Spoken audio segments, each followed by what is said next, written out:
Nous faisons venir d'habitude une personne, et cette fois-ci, nous avons préféré en inviter deux, dans la mesure où la question qu'on va vous poser et sur laquelle ensuite il pourrait y avoir un débat, c'est imaginer la personne humaine. Pourquoi imaginer la personne humaine? Il y a énormément de débats sur la personne, qu'est-ce qu'elle représente, qu'est-ce que le corps. Nous avons publié dans ce laboratoire un livre qui était « Vers la fin de l'homme ». Ensuite, on a publié un autre livre qui était « Corps stigmatisé »,« Corps racialisé »,« Corps normalisé ».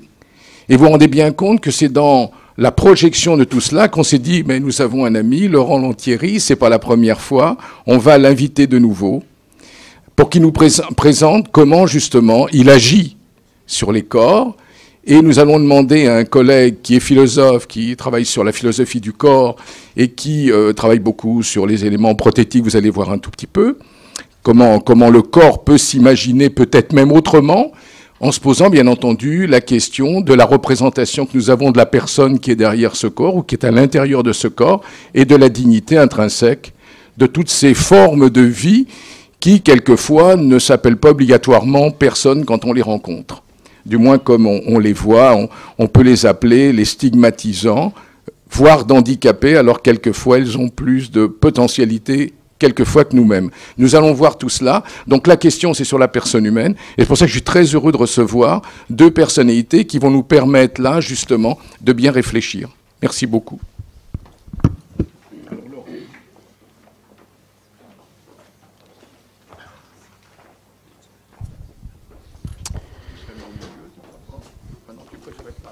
Je peux faire de ça pour voir un petit peu. Puis j'aime bien déambuler quand je parle. Je ne sais pas si je maîtrise la salle. Ça, on le dira après. Ça.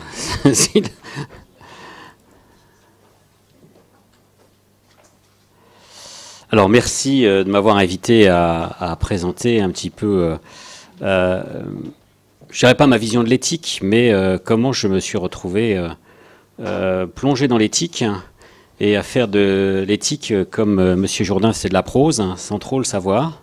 J'aimerais bien que ça s'ouvre. Voilà, ça va s'ouvrir. Sur un sujet, on ne va pas parler de toute la chirurgie plastique, mais bien sûr parce que c'est vraiment là que ça se cristallise, sur le sujet de l'allotransplantation faciale, un terme médical pour exprimer ce que tout le monde appelle la greffe de visage. Donc, juste une petite part historique, parce que nous allons parler d'histoire, parce qu'on ne peut pas, je ne considère qu'on ne peut pas aujourd'hui faire de la médecine sans s'appuyer sur ce qui s'est passé dans le passé. Et je vais y revenir tout de suite. Ça, c'est l'assistance publique au XVIIIe siècle, hein, lorsqu'elle a été fondée, cette fédération d'hôpitaux. Et là, aujourd'hui, l'assistance publique est l'hôpital où je travaille actuellement, qui est l'hôpital Henri-Mondor de Créteil,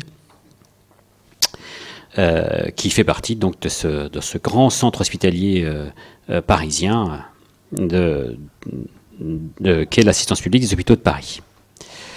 Alors, avant de commencer, de parler un petit peu de cette chirurgie reconstructrice, je voudrais faire un petit aparté au départ sur un peu le sujet d'actualité pour montrer à quel point nous sommes victimes de pensée unique en termes de science, et en particulier sur ce que l'on appelle aujourd'hui l'évidence-based medicine. L'évidence-based medicine, c'est un processus où on forme une question clinique claire. Y a-t-il une question? On recherche des littératures d'articles et ensuite on fait l'évaluation critique des résultats scientifiques. Cette evidence-based medicine, c'est un petit peu ce qu'on essaye d'imposer aujourd'hui comme devant être la pratique future de tout ce que l'on fait. Il y a... Alors, comment on est allé encore plus loin? Bon, l'évidence-based medicine, il y a des preuves scientifiques de ce qui doit être fait, de ce qui va être fait. On a dit, il y a des niveaux de preuves. Alors, il y a des niveaux de preuves. L'essai randomisé double aveugle de 2000 patients, 15 000 patients, c'est un niveau de preuve 1. Les essais comparatifs randomisés de faible effectif, c'est niveau 2. Niveau 3, c'est quelques études cas témoins. Niveau 4, c'est juste les études comparatives, les études rétrospectives, les séries de cas, les historiques. Et puis, l'avis des experts, ça n'a aucune valeur, c'est niveau 5. Et on peut dire que comme ça, il y a des choses qui ne sont pas démontrées scientifiquement. Eh bien, il faut quand même voir ça avec une lumière sur la réalité de ce que l'on est. Voilà les hommes ont marché sur la Lune. Eh bien, si on le met aux critères d'evidence-based medicine, nous serions à un niveau 4, car c'est juste une série de cas, prouvés, les uns après les autres, faible niveau de preuve, c'est malgré tout accepté. Niveau 5, le saut en parachute. Il y a des gens qui ont sauté en parachute et qui sont morts, et des gens qui ont sauté sans parachute dans l'avion et qui ne sont pas morts. Il n'y a jamais eu d'essai randomisé double aveugle pour démontrer, et en tout cas pas de grande série, en tout cas que je sache, et j'espère qu'il n'y en aura jamais, au point de vue éthique, ça serait assez difficile. Niveau 1, essai randomisé, double aveugle, grande série, qui nous démontre l'efficacité d'une thérapeutique. On oublie simplement que ce qui est vrai un jour ne l'est pas le lendemain. La grande difficulté de l'évidence-based medicine aujourd'hui, c'est pas tellement qu'on fait des essais randomisés, c'est très bien, c'est qu'on les fait dans le marbre et qu'on oublie que la science, le lendemain, peut rayer tout ce que l'on sait auparavant. Le pire étant le consensus. Le consensus, si au Moyen-Âge, on avait demandé à une population la Terre est-elle plate ou ronde, tout le monde aurait dit elle est plate. Et tous les scientifiques de l'époque auraient dit elle est plate, et nous serions toujours en train de penser qu'elle est plate au titre de le consensus. La science n'a rien à faire du consensus, c'est l'expérience, et il y a des preuves qui ne sont pas forcément des preuves aussi formelles que ce que les biostatisticiens veulent dire. Et cette problématique de l'évidence-based medicine, qui est une très bonne chose, hein, l'évidence-based medicine, c'est une très bonne chose, c'est qu'elle oublie sur des données probantes, de mettre l'aspect contextuel. Sur un patient, oui, effectivement, vous avez X% de survivre après un cancer du sein, etc. Mais pour le patient lui-même, c'est 0 ou 100%. Et c'est ce qui fait la différence entre traiter un patient et traiter et faire de la statistique sur l'ensemble des patients. Et les problèmes sont encore plus flagrants en chirurgie, et c'est là-dessus que j'ai été confronté. C'est que la chirurgie relève d'un artisanat individuel. Chaque chirurgien va reproduire un geste qu'il a appris de ses maîtres. C'est vraiment un artisanat, et j'insiste, c'est vraiment le compagnonnage. On apprend d'abord à faire une suture, à faire un nœud, à faire ça, et petit à petit, on apprend à faire des gestes. Et si je dis aujourd'hui, la greffe du visage, ça marche très bien, etc., ça ne veut pas dire que le chirurgien lambda, qui va dans un autre pays, va pouvoir le reproduire du jour au lendemain, car ça dépend aussi de ce savoir-faire, de cet artisanat individuel. Les essais en double aveugle sont impossibles, à moins de masquer les yeux et de bander les chirurgiens, ce qui risque d'être un petit peu problématique. Cela dit, il y a eu des gens qui ont pensé qu'on pourrait peut-être faire des essais en double aveugle contre placebo. On faisait une chirurgie placebo, on incisait juste pour voir. Non, mais ça a été vraiment un débat. Au point de vue éthique, il faut bien voir. C'est-à-dire que les biostatisticiens étaient tellement forts qu'ils disaient il faut qu'il y ait un effet, il faut qu'il y ait un placebo. Ou bien on a essayé de dire on pourrait très bien avoir des chirurgiens qui opèrent mais qui ne savent pas qui ils opèrent. Simplement, on leur dit, vous devez enlever une vésicule comme ça, etc. Puis comme ça, on aura un vrai double aveugle. Ça n'est pas possible. C'est éthiquement pas possible. La relation médecin-patient ne peut pas se résumer à ça. Et puis, d'autres aspects, c'est que des séries de cas ont apporté de la connaissance à la médecine, des connaissances extrêmement importantes. Et ce n'est pas des niveaux de preuve 4 à 5, comme on veut le dire. Par exemple, le lymphome de Burkitt. Burkitt, en Afrique, découvrant ces tumeurs de la joue, voyant ce lymphome, découvrant, et ensuite toute la relation qui a été faite sur le virus d'Epstein-Barr, sur les possibilités qu'un virus pouvait donner un lymphome, c'est à partir de quelques cas. Blalock, qui a fait toutes ces séries les unes après les autres de chirurgie cardiaque, permettant de développer la chirurgie cardiaque et de tout ce qu'on connaît aujourd'hui. Starzl qui a fait les premières greffes hépatiques, première série de greffe hépatique, entre 63 et 67, tous ces patients sont morts. Il a continué pour, dans quelques séries, découvrir que des patients n'avaient plus besoin de traitement immunosuppresseur de nombreuses années après et découvrir qu'il y avait ce qu'on appelle du chimérisme tissulaire. Et toute la recherche scientifique aujourd'hui sur la tolérance que l'on fait en immunologie revient de ces quelques cas, 4 à 5 cas, que Starzl a identifiés. Alors tout ça pour dire que notre pratique quotidienne, et la décision que nous faisons tous les jours en termes d'éthique, bien sûr, elle se base sur les données de la recherche, c'est fondamental. Bien sûr, l'autonomie du patient est quelque chose d'important. Mais face à ça, il y a aussi l'expérience clinique. Et c'est vraiment cet ensemble-là, l'expérience clinique, qui est aussi ce qui est enseigné tous les jours à la faculté. On ne peut pas uniquement faire l'enseignement sur l'évidence-based medicine, qui nous permet de continuer. Alors, Pour revenir à l'histoire, puisque c'était important de savoir comment nous faisions avant et pas uniquement parler uniquement formellement, comment j'ai monté un essai thérapeutique sur la greffe de face. Les chirurgiens, au Moyen-Âge, ne connaissaient pas grand-chose. D'abord, ils n'étaient pas vraiment médecins, ils étaient au fond. Ils étaient debout derrière et puis les médecins étaient devant, des barbiers chirurgiens derrière. Et tout ce qu'ils savaient faire, c'était enlever des balles sur les terrains de bataille, enlever des plaies par arbalète, sans connaître vraiment ce qu'ils faisaient. Et puis est apparue l'anatomie, première science médicale, que l'on oublie un peu dans les facultés de médecine, l'anatomie, et je pense que c'est dommage, parce que c'est vraiment là que l'on connaît vraiment où est le corps. Et ce formidable livre par André Vézial, De Humanis Fabrica, qui montre l'anatomie telle qu'elle est réellement. À la même période, un chirurgien italien du nom de Gaspare Tagliacozzi, XVIe siècle, reconstruisait des nez en prélevant sur le bras des lambeaux de peau qu'il amenait au niveau de la face. Le patient était comme ça pendant 3 semaines, sans anesthésie bien évidemment. Et puis, au bout de 3 semaines, on sevrait ce lambeau. Et puis, on arrivait comme ça à reconstruire. Au XVIIIe siècle, c'est la conquête des Indes par les Anglais qui ont amené les Maharajas couper les nez. Vous avez vu peut-être cette image dans Time Magazine, pour ceux qui lisent, de cette jeune femme qui a été amputée du nez et des oreilles. C'est quelque chose qui date pas des talibans, c'est un truc ancestral. Hein, même avant, c'est toujours été fait comme mutilation, on coupait les nez, on coupait les oreilles. Et c'était déjà le cas. Et les Indiens avaient développé, les Indiens d'Inde, une technique qui consistait, une opération singulière publiée en Angleterre, qui consistait à prélever un lambeau sur le front pour l'amener sur le nez. Ça a été décrit théoriquement par Susretas. Tout le monde on ne sait pas si Susretas a existé, mais toujours est-il qu'il aurait décrit des tas d'instruments et que cette chirurgie de la reconstruction de la pointe du nez par lambeau est quelque chose qui est toujours pratiqué aujourd'hui. Cette chirurgie existe, mais on ne sait pas si elle existe. Et puis, au cours du XVIIIe siècle, se sont affrontés les partisans de la greffe italienne et les partisans de la technique indienne pour pouvoir reconstruire les nez. Et le terme rhinoplastie ne vient pas d'un terme de chirurgie esthétique, mais bien sûr de chirurgie reconstructrice. Et puis vient la Première Guerre mondiale, la Grande Guerre, comme on dit, avec ses centaines de milliers de blessés, avec ses gueules cassées, qui nous ont apporté beaucoup. Et c'est un chirurgien français qui a fait beaucoup, Hippolyte Morestin, à l'hôpital du Val-de-Grâce. Alors, Hippolyte Morestin, c'est le personnage que vous voyez joué par André Dussolier dans la chambre des officiers, et qui reconstruisait des centaines et des centaines de visages. Si vous allez au Val-de-Grâce, vous verrez tous ses dessins et toutes ces reconstructions qu'il a faites pour voir à quel point il arrivait à reconstruire des faces aussi mutilées que ça. Il a décrit, fait de très nombreuses publications pour la reconstruction faciale.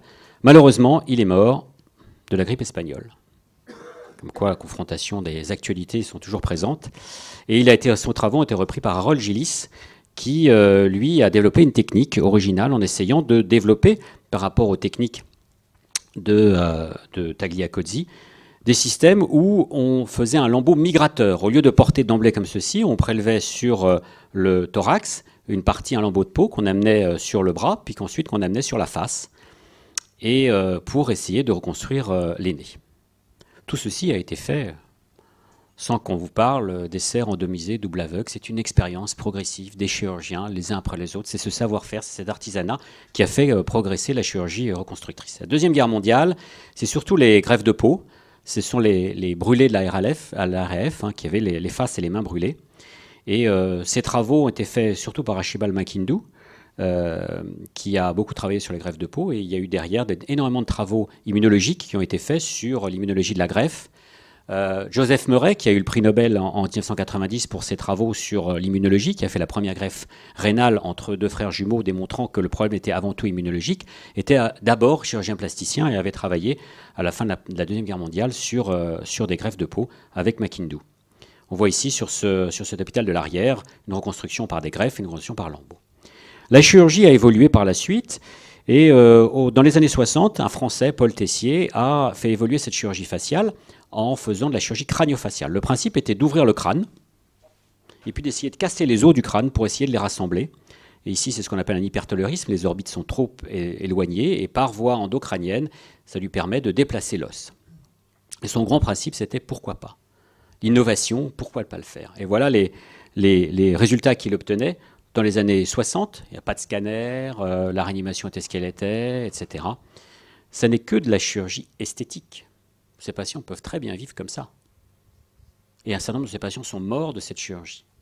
Et pourtant, personne aujourd'hui ne remettra en cause les travaux de Paul Tessier et de ce qu'il a permis de faire avancer pour redonner un visage humain à ces patients qui n'en avaient pas. La microchirurgie reconstructrice a été un autre avancée permettant de transplanter des tissus d'un endroit à un autre, fait par d'abord Alexis Carrel, qui a développé toute la connaissance sur la chirurgie vasculaire, et puis aux États-Unis, Harry Bunke, qui, en utilisant des moyens grossissants et les instruments d'horloger, a permis de faire ce qu'on appelle des réimplantations de pouces, de transférer des éléments sur le visage. On peut réimplanter des doigts, ça tout le monde le sait. Ce qu'on sait moins, c'est qu'on peut réimplanter des éléments d'ailleurs. Ici, c'est une jeune femme qui a eu le scalp arraché par une machine et qu'on avait réimplanté, et que j'ai réimplanté, et qu'on voit bien qu'on peut, grâce à ces techniques microchirurgicales, faire plus que ce qu'on se faisait il y a quelques années. Cette jeune femme, par la suite, s'est mariée, a eu des enfants et est très heureuse de la reconstruction qu'on a pu faire. L'association de la connaissance de l'anatomie et de la microchirurgie permet de faire des transferts de tissus. On peut, par exemple, prélever du tissu sur le ventre pour l'amener sur le sein, pour reconstruire un sein, avec les propres tissus de la patiente, sans prothèse. On peut aussi, si on veut, faire ici, voilà un jeune homme qui a une paralysie faciale, on va greffer un nerf et on va ensuite transplanter un muscle, permettant ainsi à ce jeune homme de pouvoir sourire et d'avoir une activité faciale. La combinaison de ces différentes techniques, malheureusement, parfois on a des échecs. Et les limites de ces reconstructions, c'est quoi? C'est les destructions des paupières, les amputations totales des lèvres et la destruction de tous les tissus mous, où là, malgré toutes nos techniques, nous n'arrivons pas à progresser. Alors, il y avait la chirurgie plastique, la transplantation, deux mondes qui ne se parlaient pas. Et puis, avec l'avancée de la microchirurgie, l'avancée de l'immunologie, s'il y a des donneurs, c'est un point fondamental de toute transplantation, et il y a des receveurs potentiels, il y a peut-être une place pour ce que l'on appelle les allotransplantations. Les transplantations allo, ça veut dire de l'un à l'autre, de tissus composites. Alors, l'histoire remonte à très très longtemps, les allotransplantations, puisqu'elle remonte au IVe siècle, où Saint-Côme et Saint-Damien auraient transplanté une jambe à un serviteur mort à son maître. Bon, ça a probablement marché puisqu'ils ont été canonisés. Cela dit, ils ne l'ont pas publié ni dans le Lancet ni dans le New England Journal of Medicine. Mais ça a été une source de débat intéressante. En tout cas, ça a été une source de débat à l'époque sur l'unicité de la race humaine. Puisque l'un était noir, le donneur était noir et le receveur était blanc. Tagliacozzi aurait fait la même chose avec un serviteur, avec un serf même. Donc un esclave, et qui aurait été libéré s'il acceptait de donner une partie de son avant-bras pour construire. On voit que là, les considérations éthiques n'étaient pas ce qu'elles étaient. Et en fait, la première greffe de main a été faite en 63, et ça, peu de gens le savent, en 1963, et elle a tenu 3 semaines. Cela dit, ce n'est pas plus que ce qu'a tenu la première greffe cardiaque, qui a tenu 18 jours, et qui a tenu la première greffe hépatique. Et puis, il y a eu par la suite des essais plus élevés. L'avancée des thérapeutiques nous a permis de faire mieux, et c'est une équipe dirigée par Dubernard à Lyon, avec Herzberg et Lanzetta, qui en 1998 fait la première, je dirais, transplantation de tissu composite de l'ère moderne, avec les médicaments qui sont efficaces, et on voit que on peut faire tenir ce greffon pendant très longtemps. Vous savez que ce patient, par la suite, n'a pas bien supporté, pour des raisons psychologiques, pour des tas de raisons, et s'est fait amputer. Mais par la suite, de nombreuses greffes ont été faites, montrant une efficacité extrêmement importante. Alors, à la suite de ça, je me suis posé la question, moi, on peut faire autre chose. Pour la face, puisqu'il y a ces patients qui ont ces défects, qui ont des problèmes, peut-être qu'on pourrait transplanter la face d'un donneur à un receveur. Et j'avais fait cette démarche auprès du Comité national d'éthique, qui a été assez difficile. Démarche éthique avant, parce qu'il me semblait que c'était plus important, parce qu'il y avait un problème du don, et que le don relève de l'éthique et ne relève pas de la médecine en tant que telle. C'est vraiment la société qui l'accepte en tant que telle. Ça a été un petit peu difficile au départ de faire accepter un petit peu ce concept éventuellement. La question, c'est pas peut-on faire une greffe de visage, mais doit-on faire une greffe de visage? Et c'est une question scientifique des bénéfices potentiels d'une greffe par rapport aux risques. Et tout ça doit être fait dans le cadre d'une recherche clinique, puisqu'on change d'un paradigme. On passe de toute une reconstruction que l'on savait faire, une évolution progressive, puis là, d'un seul coup, on change tout, on dit, tiens, maintenant, on va transplanter. Et donc là, c'est là qu'il y a une nécessité de se baser sur les grands textes qui reposent pour la recherche clinique et les grands textes qui reposent pour l'éthique. Le but, c'est rétablir la fonction fondamentale de la face, l'orbicularus labialis, c'est-à-dire les lèvres, et l'orbicularus oculis, c'est-à-dire les paupières, pour permettre une capacité de communication, une réinsertion sociale. Il y a des problèmes techniques, immunologiques, des problèmes éthiques. Techniques, il fallait développer les modèles anatomiques, donc l'anatomie est source de tout. L'immunologie, c'est extrêmement difficile, mais il y a des études in vitro, il y a des études animales. Vous voyez ici ce charmant petit rat à qui on a transplanté d'un rat à Wistar à un rat, je ne sais plus ce que c'est, la spring de lait à la face, et on peut faire tolérer. Bon, bien sûr, on a des traitements, ça marche très bien chez le rat, mais enfin, si tout ce qui marchait chez le rat marchait chez l'homme, il n'y aurait plus de cancer, hein, ça serait terminé. Donc, il fallait de toute façon passer à l'étape clinique humaine, parce qu'en plus, les souris, les rats ne sont pas codés comme nous, ils n'ont pas les mêmes groupes, ils n'ont pas les mêmes groupes HLA, ils ne représentent pas la même chose. Les problèmes immunologiques, nous nous basions sur ce que nous savions, et nous avons établi un protocole par rapport à ce que nous savions sur les mains, et par rapport à ce que Starzl appelait l'immunodulation. Le problème éthique, c'était vraiment ça, il y a le problème du risque-bénéfice, du receveur, bien sûr, tout le monde a parlé du receveur. Le problème du consentement éclairé, qu'un patient ne pourrait pas supporter, n'aurait pas le consentement éclairé. Bon, même quand on est en situation désespérée, on peut quand même éclairer le patient suffisamment pour qu'il comprenne quelque chose. Et puis il y a des situations où de toute façon, c'est notre pratique, et c'est comment on approche le patient qui nous permet vraiment d'avoir vraiment son consentement. Il y a le problème des donneurs. Le problème des donneurs. Qui sont les donneurs potentiels? Et ça, le Comité national d'éthique n'a absolument pas envisagé ça. Il y a 2 lignes sur le sujet, alors que c'était vraiment le problème pour moi. Quels sont les donneurs potentiels? Est-ce que tout donneur d'organes est aussi un donneur de tissu et un donneur de tissu composite? Et là, il y a un représentant de l'agence de la biomédecine et qui voit bien quel problème ça a pu poser par la suite. Et y a-t-il des donneurs partiels? Cette notion qui n'était pas une notion très claire. Et puis, la peur pour le syndrome, je dirais syndrome Frankenstein, est-ce que toute la population n'allait pas avoir peur? Et vraiment, qu'est-ce que c'est que ces types? Qu'est-ce qu'ils font? Ils sont devenus fous, ils font des greffes de visage, qu'est-ce que c'est? D'où cette idée d'abord de l'annoncer, de le préparer à la population. Alors, il y a des agences qui règlent ça, l'agence de la biomédecine, l'AFSAPS, les comités de protection des personnes, qui nous ont permis d'élaborer ce projet. Projets qui ont pris plusieurs années. J'ai commencé en 2001 pour obtenir, en 2006, un protocole de recherche. J'ai mis la paperasserie parce que ça a été beaucoup de paperasserie, mais cette paperasserie n'est pas inutile. Pas croire qu'elle est inutile, parce que ça permet ces allers-retours de vraiment améliorer en permanence, de vraiment, lorsqu'on travaille bien avec les agences, ça permet un truc. Donc je reviens sur ce que nous devons faire, doit-on faire. Et c'est un programme hospitalier de recherche clinique, ça a été financé. J'avais insisté pour que si un financement, il devait être public, car c'est un problème qui relève complètement du public et qu'il ne devait pas y avoir de financement privé sur ce sujet-là. Alors, il y a des critères d'inclusion, des critères d'exclusion. Le premier cas est un patient qui est porteur d'une neurofibromatose. La neurofibromatose est une maladie génétique. C'est la deuxième maladie génétique, je reviens en arrière, deuxième maladie génétique en France et dans le monde, qui avait eu de très nombreuses interventions et qui se retrouvait après ces nombreuses interventions avec cet état absolument désastreux. Et puis après d'évaluation et après son consentement éclairé, ce patient a accepté pour qu'on prenne une greffe de la partie basse du visage qui me paraissait techniquement abordable, que nous pouvions faire. Je n'étais pas prêt à l'époque de faire une greffe totale et de faire la greffe des paupières qui était techniquement beaucoup plus difficile. On a eu un patient donc avec un donneur potentiel et on a fait l'exérèse de tous les tissus avec ici cette greffe qui a été faite et la reconstitution du donneur avec un masque. Et on voit ici ce que c'est qu'un organe. Cette face est un organe, ce n'est pas différent d'un foie, ce n'est pas différent d'un cœur, ce n'est pas différent pour moi d'un rein. C'est un organe parce qu'il a une fonction. Et on voit ici comment on le met en place. Alors l'évolution d'une greffe avec une trachéotomie, une jéjunostomie qu'on enlève, le traitement immunosuppresseur et les problèmes que l'on a pour tout traitement, le rejet qui était attendu, qui était prévu, c'est de la médecine, c'est pas du fantasme, on a surveillé ça. Les problèmes liés au virus, qui sont liés à tous les traitements immunosuppresseurs que l'on a traités avec les médicaments, et là on a appris pas mal de choses sur cette infection virale qui peuvent provoquer des problèmes.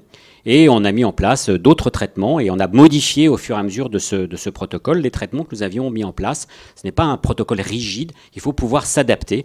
Et la mise en place de ce traitement, qui est la photophorèse extracorporelle, qui nous a permis d'induire de la tolérance chez les patients à la suite des problèmes de rejet.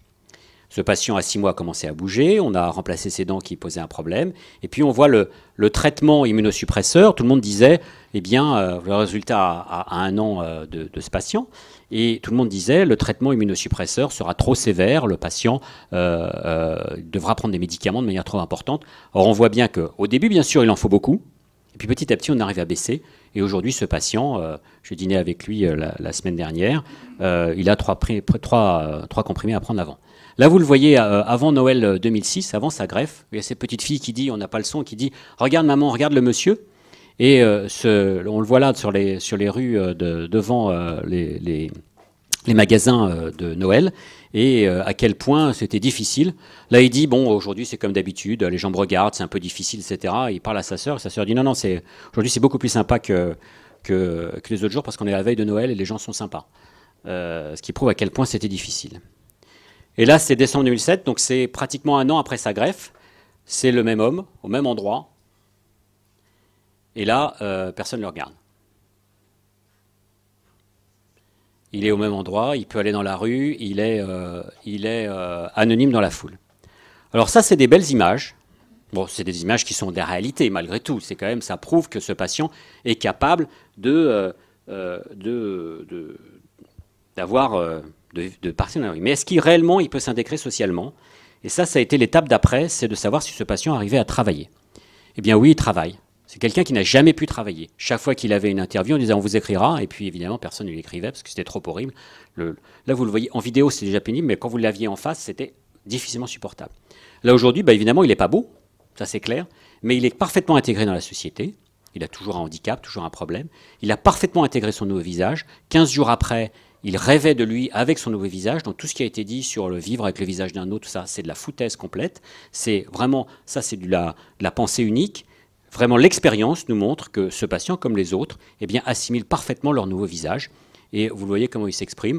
Là, maintenant, il voudrait fonder une famille, acheter un appartement, faire, etc. Et il vit très bien. Je veux dire qu'il est venu, l'autre jour, on a dîné ensemble au restaurant. Il a pris le métro, le bus, il est venu dîner avec nous, il n'y a absolument aucun problème. Alors, après ça, nous avions donc 6 mois on avait dit on attendra 6 mois avant de remettre d'autres patients en liste d'attente. Nous avons eu d'autres patients en liste d'attente et c'est une liste d'attente. C'est-à-dire que nous sommes sur une liste d'attente avec... tout ça est fait au niveau de l'Agence de la biomédecine qui régule les organes en France. Tout ça n'est pas moi qui vais dans mon coin en disant bonjour, est-ce que vous avez des organes, quelqu'un qui voudrait donner sa face. Tout ça est fait dans le cadre strictement légal de la distribution des organes, avec une régulation, avec des patients qui ont un numéro de liste d'attente, qui sont sur... Nous sommes une liste qui est la liste PHZ7ZA, qui est notre équipe. Je ne sais d'ailleurs pas ce que ça signifie, mais enfin bon, c'est le nom de notre équipe auprès de l'agence. Et on a mis des patients en liste d'attente. Le deuxième patient, voilà un patient qui a été brûlé électriquement et qui se trouvait avec cette face. Ces patients existent, hein. Donc c'est la réalité. Et qui se retrouvait avec cette lésion très importante.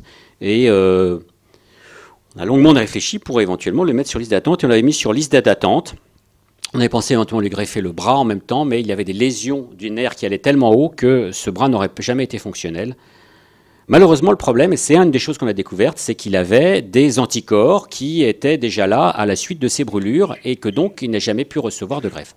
Alors quand on dit toute la recherche que l'on fait sur l'animal, c'est très intéressant, puis d'un seul coup on découvre qu'une bonne moitié des patients qui sont potentiellement receveurs, qui ont des lésions aussi graves, sont déjà sensibilisés parce qu'ils ont déjà été traités, ils ont eu des transfusions, ils ont eu des greffes de peau de cadavres quand ils étaient brûlés, c'est un vrai problème, donc ce patient n'a jamais été greffé.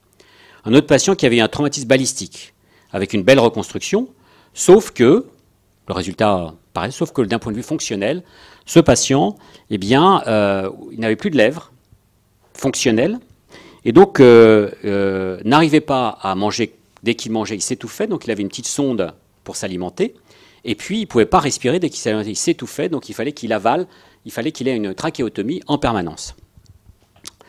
Nous sommes partis donc faire cette greffe avec une équipe, et là aussi le problème a été, une greffe qui s'est posée sans problème, a été le problème de l'infection. Là encore, un patient qui a eu une infection pulmonaire importante liée à un germe. On le voit ici 4 mois après, donc il a fallu qu'on adapte notre traitement, qu'on le traite correctement. 4 mois après, vous voyez 4 mois après, un patient qui n'a plus de trachéotomie, qui n'a plus de jéjunostomie, qui peut sourire et qui peut parler pratiquement correctement. Et ici, là, on le voit 11 mois après, avec une face qui est normale. Ça devrait s'animer normalement. Hop. Ah, dommage. Mais enfin, voilà le visage qu'il a aujourd'hui. Le cas suivant est un grave brûlé, avec des mains qui étaient gravement brûlées, et qui se retrouvait dans cet état absolument dramatique d'un patient qui n'avait plus de mains. Et quand je dis plus de mains, il est resté juste 2 palettes, et pas le moins de petits doigts qu'on puisse faire quoi que ce soit, et plus de face, à la suite d'une carbonisation dans une cave. Et là, c'est posé le problème de greffer. Quand aujourd'hui on parle de problèmes d'euthanasie, de ce qui va avec, regardez à ce patient. Quel est son avenir? Il n'y avait pas de solution thérapeutique. On lui promettait de vivre toute sa vie quasiment dans le noir, de ne pas avoir de main, de ne pas avoir d'autonomie. Eh bien moi, ma vision de ça, c'est de dire il faut trouver une solution. Quel que soit le prix, il faut trouver une solution, et une solution qui lui permette de sortir de ça. Et non pas de dire il n'y a pas de solution, eh bien, il s'abandonne. Eh bien, c'est comme ça que j'ai essayé de travailler sur ce sujet. Ça a été un travail extrêmement dur, avec une greffe qui a eu lieu en avril 2009, avec greffe des mains, greffe de la face, qui nous a permis de réparer ce patient. L'image que je vous montre ici, c'est le donneur après que nous ayons prélevé les organes, après que nous ayons prélevé la face, après que nous ayons prélevé la main. Nous reconstruisons les donneurs en faisant des masques, et c'est extrêmement important. L'image du mort va au-delà de la mort. Le respect du mort va au-delà de la mort. Le respect que nous devons à ceux qui ont donné va au-delà de la mort. J'ai eu beaucoup de mal à faire comprendre ça à mes collègues américains qui disaient « ouais, mais de toute façon, ils veulent la crémation ». Je dis « mais ça n'a aucune importance. Nous devons respecter, nous devons montrer que nous respectons ce corps. Même si nous avons tout prélevé, nous devons montrer que nous le respectons. » Ce que vous voyez sur la face, là, c'est un masque. Et nous l'avons rendu comme ça à la famille. La famille a été satisfaite. Un des patients n'avait pas de famille, donc potentiellement nous avons le droit de prélever, c'est le droit français. Nous avons prélevé, nous avons quand même reconstruit. Parce que nous considérons que ces corps doivent être reconstruits afin que les familles, s'il y en a, et afin que nous montrions le respect que nous devons aux morts au-delà de la mort. L'image, le respect de l'image va au-delà de la mort, le respect de l'individu va au-delà de la mort, et c'est comme ça que je le conçois, même si on prélève, si on peut tout prélever. Voilà le résultat initial que nous avions, avec un patient qui pouvait commencer à ouvrir les yeux, un patient qui pouvait bouger les doigts. Résultat à 2 semaines, on s'y essayait. On a gagné, voilà une belle première mondiale. On fait une greffe de la face et des 2 mains. C'est l'avenir, tout va bien. Et puis, lorsqu'on est confronté à ça, et dans l'innovation, malheureusement, eh bien, les aléas arrivent. Et c'est là que ce patient a fait une infection massive de la face et a fait un arrêt cardiaque au cours d'une intervention de révision. Alors là, ce qui est intéressant, c'est de voir est-ce que qu'est-ce qui s'est passé à ce moment-là, est-ce que etc. J'étais un peu effrayé en me disant mais est-ce qu'on ne va pas me reprocher d'être allé trop loin, d'avoir trop fait, etc. Eh bien rien, rien. Moi, j'avais appelé Tom Starzl qui lui a fait les greffes hépatiques et tous étaient morts entre 63 et 76. Je dis Tom, vous êtes passé par là, comment ça va se passer? Il m'a dit Laurent, vous avez toujours été honnête, vous avez toujours présenté vos choses. De toute façon, ça devait arriver. Il y a bien un moment où ça doit arriver. Si vous avez été honnête et vous continuez à l'être, eh bien, ça durera 1 semaine et puis voilà. Et ce que vous n'avez pas le droit de faire, c'est d'arrêter. Et j'ai continué parce que sa mère même l'a dit. Et sa mère l'a dit même à la presse en disant c'était une victoire parce que nous avons réussi à le faire, qu'il était heureux d'avoir fait cette greffe, que c'était un but qui s'était fixé dans la vie. Et arrêter maintenant ne serait pas éthique parce qu'il serait mort pour rien. Et que là, ça nous a permis de connaître des choses, de nous faire avancer, et que les autres patients pourraient bénéficier de notre savoir. Donc nous avons fait un 5e cas, enfin un 4e cas, donc, ce qui était le numéro 5 sur la liste, avec un patient qui avait un traumatisme balistique aussi, où nous avons greffé une masse très importante. Voilà le squelette qu'il avait, il n'y avait plus de maxillaire, plus de mâchoire, et on a tout prélevé pour avoir ce résultat initial, avant et après, avec un patient qui a fait aussi une infection, ça c'est un herpès. Ça a l'air dégueulasse comme ça, mais c'est juste un herpès. Mais quand vous êtes en immunosuppression et que vous avez ça, c'est extrêmement grave. Et ça a été un énorme problème. Et puis voilà le résultat, quelques mois après, avec un patient qui avait quelques problèmes psychiatriques et psychologiques avant, et qui en a toujours après, mais qui permet d'avoir quand même une intégration sociale. Alors ces résultats préliminaires nous disaient que c'était faisable, reproductible, que ça permet une intégration sociale, puisque les 2 premiers travaillent, et que donc c'était plutôt positif. Il y avait un traitement immunosuppresseur qu'il fallait régler, que nous savions faire. Donc nous avons continué, nous avons fait des évaluations, parce qu'on nous demandait, il faut faire des chiffres, il faut faire des échelles de qualité de vie, etc. Moi, la meilleure qualité de vie, c'est est-ce que le patient travaille ou il ne travaille pas. S'il travaille, c'est qu'il est intégré socialement. C'est une démonstration. Mais non, il fallait faire des échelles qui ne sont absolument pas représentatives de ce que l'on peut faire. Le résultat psychologique était nul. Le risque psychologique est quasi nul. C'est-à-dire que ces patients, une fois qu'on les a qu'ils ont bien compris, tous ont accepté cette greffe immédiatement. Tous m'ont fait ce geste. Les pouces vers le haut, parce qu'ils avaient une trachéotomie, ils ne pouvaient pas me dire merci, ils pouvaient dire c'est très bien. Donc tous, on me levait les pouces en disant c'est bien.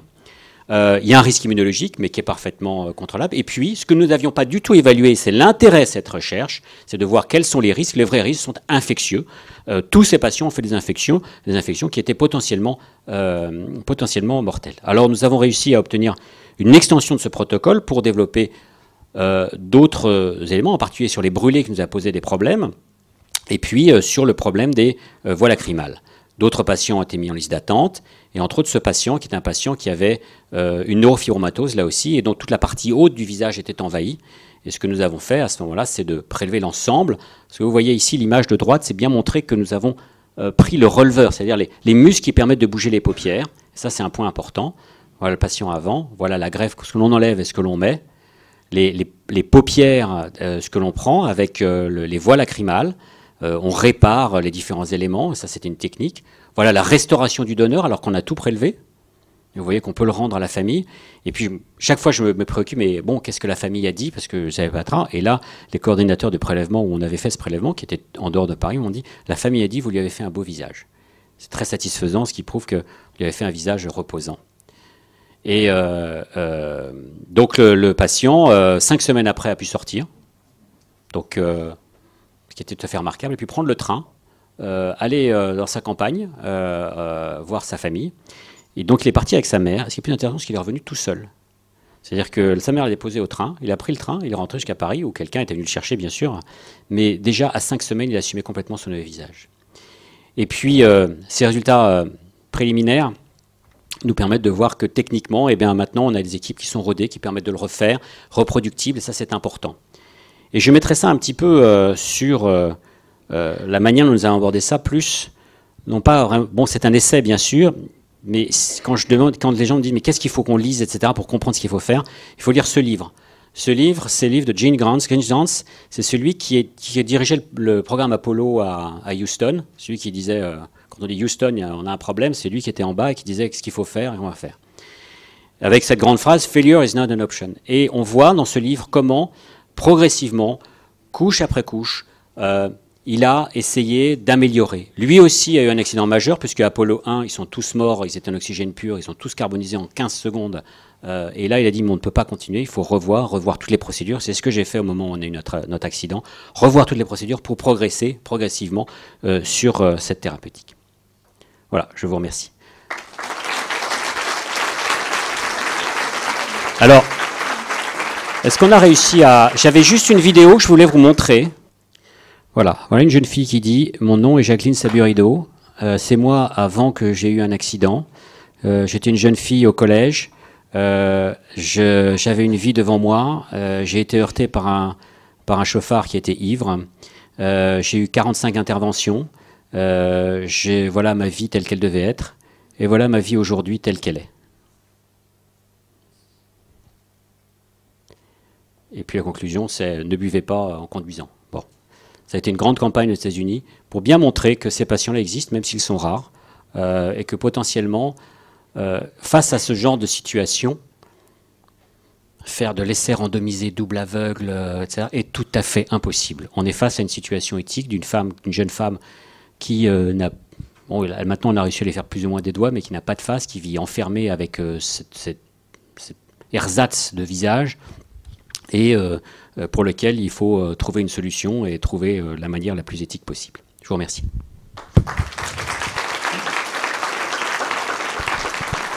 On prendra, si tu veux bien, la discussion ensuite, mais là, un petit clin d'œil par rapport aux étudiants qui sont en thèse. Nous avons parlé cet après-midi, justement, de l'éthique de la recherche chez les chirurgiens. Et l'une des idées que l'un d'entre nous a pensé, c'est-à-dire, est-ce qu'il ne faudrait pas se retourner vers les sociétés savantes pour qu'eux-mêmes aient des critères qu'ils soumettent au comité d'éthique. Et là, je crois que c'est tout à fait d'une grande intelligence. Et on est tout à fait dans ce laboratoire qui est l'éthique en mouvement. C'est tout à fait, en fait, ce que tu as présenté. Alors maintenant, Bernard Andrieux va nous présenter des éléments qui vont jusqu'à la médecine d'amélioration, lorsque on n'est pas obligatoirement malade quelquefois. Oui, je ne sais pas si je vais pouvoir dire quelque chose d'original après tout ce que vous avez présenté. Bon, nous, on est plutôt des philosophes, donc on réfléchit un petit peu sur qu'est-ce qui est derrière tout compte fait votre travail et dans quel contexte on peut essayer de comprendre aujourd'hui une question sur laquelle je voudrais vous rendre sensible ce soir, qui est la question de l'identité corporelle. Et même si bien vous avez dit bien évidemment que ces patients ne regrettent pas bien évidemment leur opération, comment est-ce qu'ils pourraient effectivement la regretter, que tous les protocoles sont bien évidemment entièrement labellisés et vérifiés.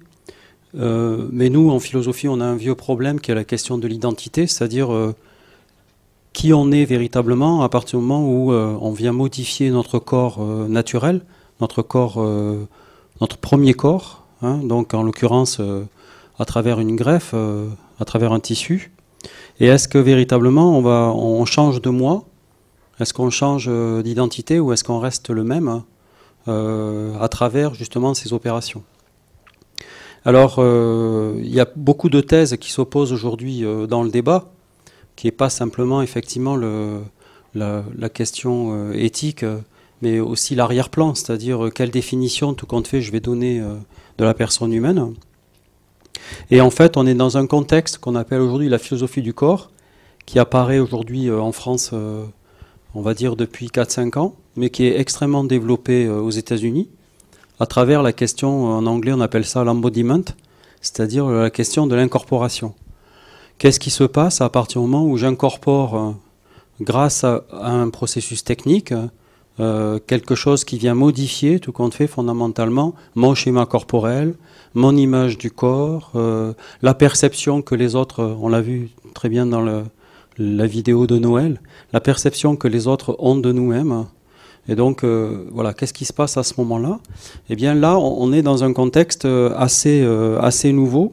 Et la thèse qu'on voudrait essayer de défendre, c'est une éthique de la mixité. C'est-à-dire que les corps qu'on vous a montrés, les visages qu'on vous a montrés, on pourrait prendre aussi d'autres exemples avec la bionique ou avec les prothèses, ce sont en fait des corps qu'on pourrait qualifier d'hybrides. C'est-à-dire que ce sont des corps dans lesquels il y a plusieurs niveaux, effectivement, d'appartenance biologique, bien évidemment. Et donc, on pourrait dire qu'il y a un premier corps, mais en fait, dans ce premier corps, suite à un accident, eh bien, on va ajouter ou retirer, ou en tout cas, ou mettre en place. Bon, ici, on parle de support biologique, mais on peut aussi parler des implants, on peut aussi parler des prothèses. On va mettre en place quelque chose qui n'est pas, effectivement, le corps premier. Donc, l'idée, bien évidemment, c'est, on le voit bien dans le film que vous avez montré, c'est que jusqu'à maintenant, on avait dit, ben là, on a des personnes handicapées, d'accord, voire des monstres. Hein, il y a on pourrait faire le même historique sur l'historique des monstres, hein, c'est-à-dire que ces gens-là, on les considère comme des monstres. À partir du moment où la médecine va pouvoir intervenir pour les réparer, à ce moment-là, on peut s'interroger sur la catégorie du handicap. C'est-à-dire que tout compte fait, on est devant une sorte de remise en cause de la notion de handicap. Non pas qu'on va faire disparaître le concept de handicap, mais en tout cas, on voit bien que dans la lutte que mène la médecine par rapport à ce que la société qualifie d'handicap, eh bien, en réalité, il y a une profonde modification qui est en train de s'opérer. Hein, comme s'il y avait une sorte de combat là, entre d'un côté une norme qui fait qu'on va désigner des gens comme handicapés, et de l'autre côté des travaux qui viennent remettre en cause, tout compte fait, la manière dont on considérait les normes. Donc, on pourrait dire qu'aujourd'hui, le fait d'avoir un corps naturel, d'avoir le corps tel que je l'ai à ma naissance, en fait, c'est quelque chose qui va tendre petit à petit à disparaître, parce que tout au long de notre existence, nous allons incorporer dans notre corps, grâce à un certain nombre de techniques, d'implants, de prothèses, etc., eh bien, une amélioration, en tout cas un perfectionnement, en tout cas rendre peut-être des choses plus perfectibles qu'elles n'étaient précédemment. Alors pour cela, on va utiliser plusieurs techniques que je ne vais pas présenter ce soir parce que ça serait beaucoup trop long, et puis je pense qu'il faut qu'on ait un débat, donc je ne vais pas monopoliser la parole. Mais on a développé tout ça dans le dictionnaire du corps. On a des techniques aujourd'hui de décorporation virtuelle, c'est-à-dire qu'aujourd'hui on est capable de se représenter le corps tel qu'il n'est pas. c'est-à-dire grâce à toutes ces techniques de numérisation de réseaux sociaux, on va pouvoir tomber dans quelque chose qui sera beaucoup plus de l'ordre du virtuel. On a des techniques de délégation génétique qui posent des problèmes éthiques, on l'a vu dans le débat sur les mères porteuses, sur la question de l'indélégabilité. Est-ce qu'il y a des expériences corporelles qui sont indélégables? Et la question du visage, par rapport à ce que disait Lévinas, est venue aussi dans le débat. C'est-à-dire, est-ce que le visage, il appartient à quelqu'un? Est-ce que c'est une partie du corps qui est indélégable? Ou est-ce que, véritablement, on peut, dans un protocole bien précis qui a été bien labellisé, eh bien, au contraire, dire oui, il y a une délégabilité qui est possible. On a aussi les techniques de régénération sensorielle, vous en avez parlé un petit peu, c'est-à-dire l'idée qu'on va pouvoir être dans des processus d'auto-santé, en tout cas des processus d'auto-réparation, qui posent la question, bien évidemment, des limites de cette recherche de la jouvence. Des techniques d'immersion écologique, avec restauration effectivement des milieux, mais qu'il s'agisse du corps humain ou qu'il s'agisse de l'environnement. Et puis des techniques donc d'hybridation technologique, où là, avec les bioniques, avec les prothèses, avec les RFID ou avec les implants, on est dans un contexte totalement nouveau. Et vous voyez que ce qu'on vous a montré sur la greffe du visage, pour nous en philosophie, ce n'est qu'une partie d'une problématique beaucoup plus grande qui est en train de renouveler qu'est-ce que c'est que le corps humain. C'est-à-dire le corps humain, ce n'est pas quelque chose qui est définitif. Alors qu'est-ce que c'est que l'hybridité? L'hybridité, c'est précisément non pas un corps qui serait parfait, non pas un corps qui serait éternel, non pas un corps qui serait idéal, mais c'est un corps qui est mixte, qui est mêlé, qui est mélangé, qui a plusieurs niveaux d'existence, à la fois physiologique mais aussi psychologique. Et donc aujourd'hui, on peut dire qu'on est en possibilité de penser le corps non plus de manière monofonctionnelle, mais véritablement de manière multifonctionnelle. Et on a sur chacun d'entre nous, on a un certain nombre d'extensions au niveau des apprentissages, ordinateur, iPhone, Internet, etc. On a de la motricité qui va permettre de déléguer effectivement un certain nombre d'actions. On se pose la question de la performance, c'est-à-dire jusqu'où est-ce que je vais pouvoir étendre cette question de l'hybridité. Et puis on est au cœur ici d'une faculté où précisément on s'interroge sur qu'est-ce que c'est que la santé et remettre en cause précisément la notion, comme on l'a vu, de handicap. Alors, qu'est-ce que ça voudrait dire devenir hybride?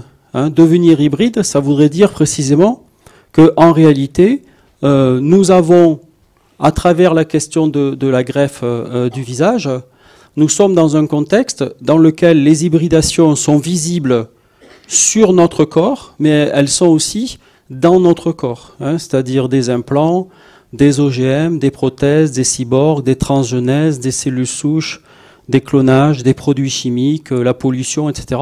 C'est-à-dire que notre corps, en fait, contrairement à ce que nous pensons, est en interaction complète avec un environnement duquel il a incorporé un certain nombre d'informations qui vont peu à peu le transformer. Et donc, bien évidemment, la question de la peur, parce que là vous avez présenté les choses d'une certaine façon, mais nous du côté de la philosophie on a eu beaucoup de numéros spéciaux sur la greffe du visage, est-ce que c'est légitime, vous parliez de la question de Frankenstein, ça c'est la question du créateur, mais il y a aussi la question de la peur des hybrides, c'est-à-dire de la peur d'arriver dans une étape dans laquelle effectivement non seulement il y a les problèmes de contamination, d'étrangeté, mais aussi l'idée c'est que on rentre dans une période dans laquelle on va être dans une perturbation des repères, dans une délimitation des frontières. Parce que bien évidemment on peut se dire que le visage est recomposé, qu'on ne voit plus très bien la trace du greffon par rapport au reste du visage, mais de toute façon on est quand même dans une problématique de l'interaction, de l'altération, de la mobilité, de l'instabilité, d'une autonomie toujours à compenser, et que donc dans une certaine mesure, l'hybridité c'est toujours un devenir. On n'est pas hybride définitivement. On est toujours dans un processus d'interaction, de mobilité, de réparation, de continuité, qui fait que, bien évidemment, on est sans cesse dans un processus de recomposition. Donc, dans une certaine mesure, on peut dire qu'on est confronté aujourd'hui devant de nouvelles possibilités d'existence corporelle qui posent la question, aujourd'hui on le voit avec la greffe du visage, mais on pourrait évoquer la question des genres, la question des cultures, la question des corps. On est dans une période où la question du métissage, la question du mélange, la question de l'hybridité entre le corps naturel et le corps technologisé, eh bien, va être un standard, va être une norme. Si bien que l'idée qu'on pourrait continuer à se référer à un corps qui serait strictement naturel, eh bien, va tendre petit à petit à être remplacé. Et donc, bien évidemment, cela nous pousse à une réflexion tout à fait nouvelle sur qu'est-ce que l'identité et surtout, qu'est-ce que c'est que nos modes de socialisation. C'est-à-dire qu'on l'a vu dans le film que vous avez montré sur le Noël, où il revient devant la vitrine. Eh bien, on peut voir que ce qui compte, c'est bien évidemment la socialisation des personnes qui sont hybridées, mais c'est aussi le fait que l'acceptabilité sociale de l'hybridité, c'est-à-dire à partir de quel signe, à partir de quelle marque corporelle, eh bien, la société va stigmatiser un certain nombre de personnes comme quoi elles ne seraient pas. Est-ce que ce sont des critères esthétiques? Est-ce que ce sont des critères fonctionnels? Est-ce que ce sont des critères de normalité? Là, on voit que, bien évidemment, ça interroge profondément les fondements de qu'est-ce que c'est que l'identité corporelle, entre guillemets, normale, dans une société. Alors, je parle pas trop, tu me dis, Christian, je me reste 5 minutes, ça va? Juste pour vous dire que tout ça, c'est pas nouveau. Même si les techniques qu'on vous a présentées, elles s'inscrivent elles-mêmes dans une histoire, en réalité, dans d'autres domaines, on est confronté à cette question de l'hybridité. C'est-à-dire l'horticulture, la zoologie, la génétique, l'immunologie, la chirurgie et l'informatique. C'est-à-dire qu'aujourd'hui, on est dans une histoire dans chaque discipline où on est en possibilité de définir une identité qui n'est plus simplement une identité qui serait stable, qui serait donnée par la nature, mais on a un certain nombre de techniques qui nous permettent de créer des greffons, des monstres, des hybrides, des greffes, des prothèses, des avatars.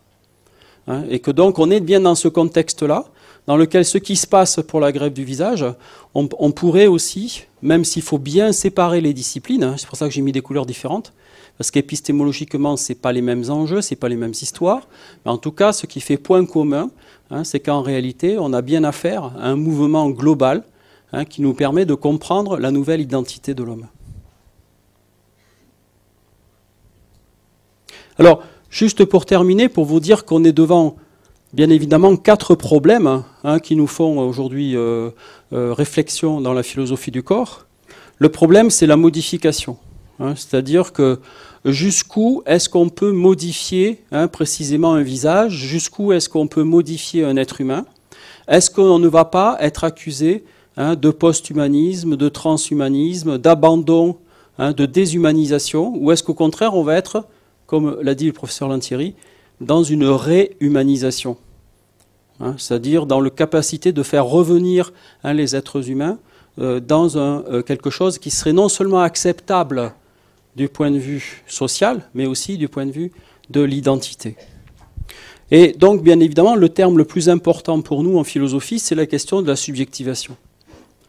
Qu'est-ce que c'est que la subjectivation? C'est la manière dont le sujet, moi j'étais sensible dans votre conférence sur ce que vous disent les patients. C'est ce verbatim qui est important pour nous en philosophie. C'est-à-dire, qu'est-ce qui est important pour le vécu corporel en première personne des gens qui sont hybridés? Comment ils vivent cette hybridation? Pendant très longtemps, et dans toutes les copies de nos étudiants, nous trouvons la thèse de notre collègue Jean-Luc Nancy, qui est la thèse de l'intrus, qui est la thèse de l'intrusion, de l'altération. Et donc cette thèse-là, si elle est bien compréhensible dans les modèles de Jean-Luc Nancy, eh bien, elle continue aussi à maintenir l'idée qu'on serait toujours dans de l'intrus, on serait toujours dans la dette, on serait toujours dans quelque chose qui ferait qu'il y aurait de l'altérité hein, et qui peut conduire bien évidemment à une relation éthique, à quelque chose qui nous échappe. Mais si on se plaçait aussi du point de vue du sujet, hein, c'est-à-dire du point de vue du sujet corporel, là je crois qu'il y a un champ, hein, tout à fait important au niveau du verbatim, c'est une sorte d'appel que je lance, pour essayer justement de faire un travail sur ça. Hein, je sais qu'il y a des étudiants ici en thèse qui travaillent sur ça. Voilà, juste donc pour vous montrer ça, et juste peut-être terminer par Rousseau, hein, pour dire que Rousseau déjà avait pensé, hein, ce concept-là, il appelle ça le concept de perfectibilité. Hein, la perfectibilité, c'est pas la perfection, hein, c'est pas le perfectionnement, hein, c'est l'idée que, en réalité, il y a toujours une interaction entre la culture, les techniques que nous développons en médecine, hein, et la capacité du sujet, hein, à pouvoir modifier son corps, que cette perfectibilité elle suppose une adaptabilité. Là aussi, il ne faut pas fantasmer sur cette adaptabilité, vous l'avez bien montré. Il y a des échecs, il y a des limites à la plasticité, il y a des problèmes, bien évidemment, de relation avec l'environnement, et que forcément, modifier cela, c'est placer le sujet dans un nouveau contexte adaptatif. Et que donc, pour terminer, je dirais que ce qui est nouveau, c'est que précisément, comme le disait Rousseau, l'état de nature, hein, c'est quelque chose qui est en réalité perdu en raison du fait que nous avons des techniques qui font qu'aujourd'hui, nous pouvons solliciter dans le corps humain, eh bien, des capacités qui étaient endogènes, comme les cellules souches, comme la plasticité, comme la recalibration. Hein, c'est-à-dire tout un tas de capacités qui en réalité existaient potentiellement, d'accord, mais ne peuvent être actualisées que grâce au travail de la médecine, par exemple. Merci.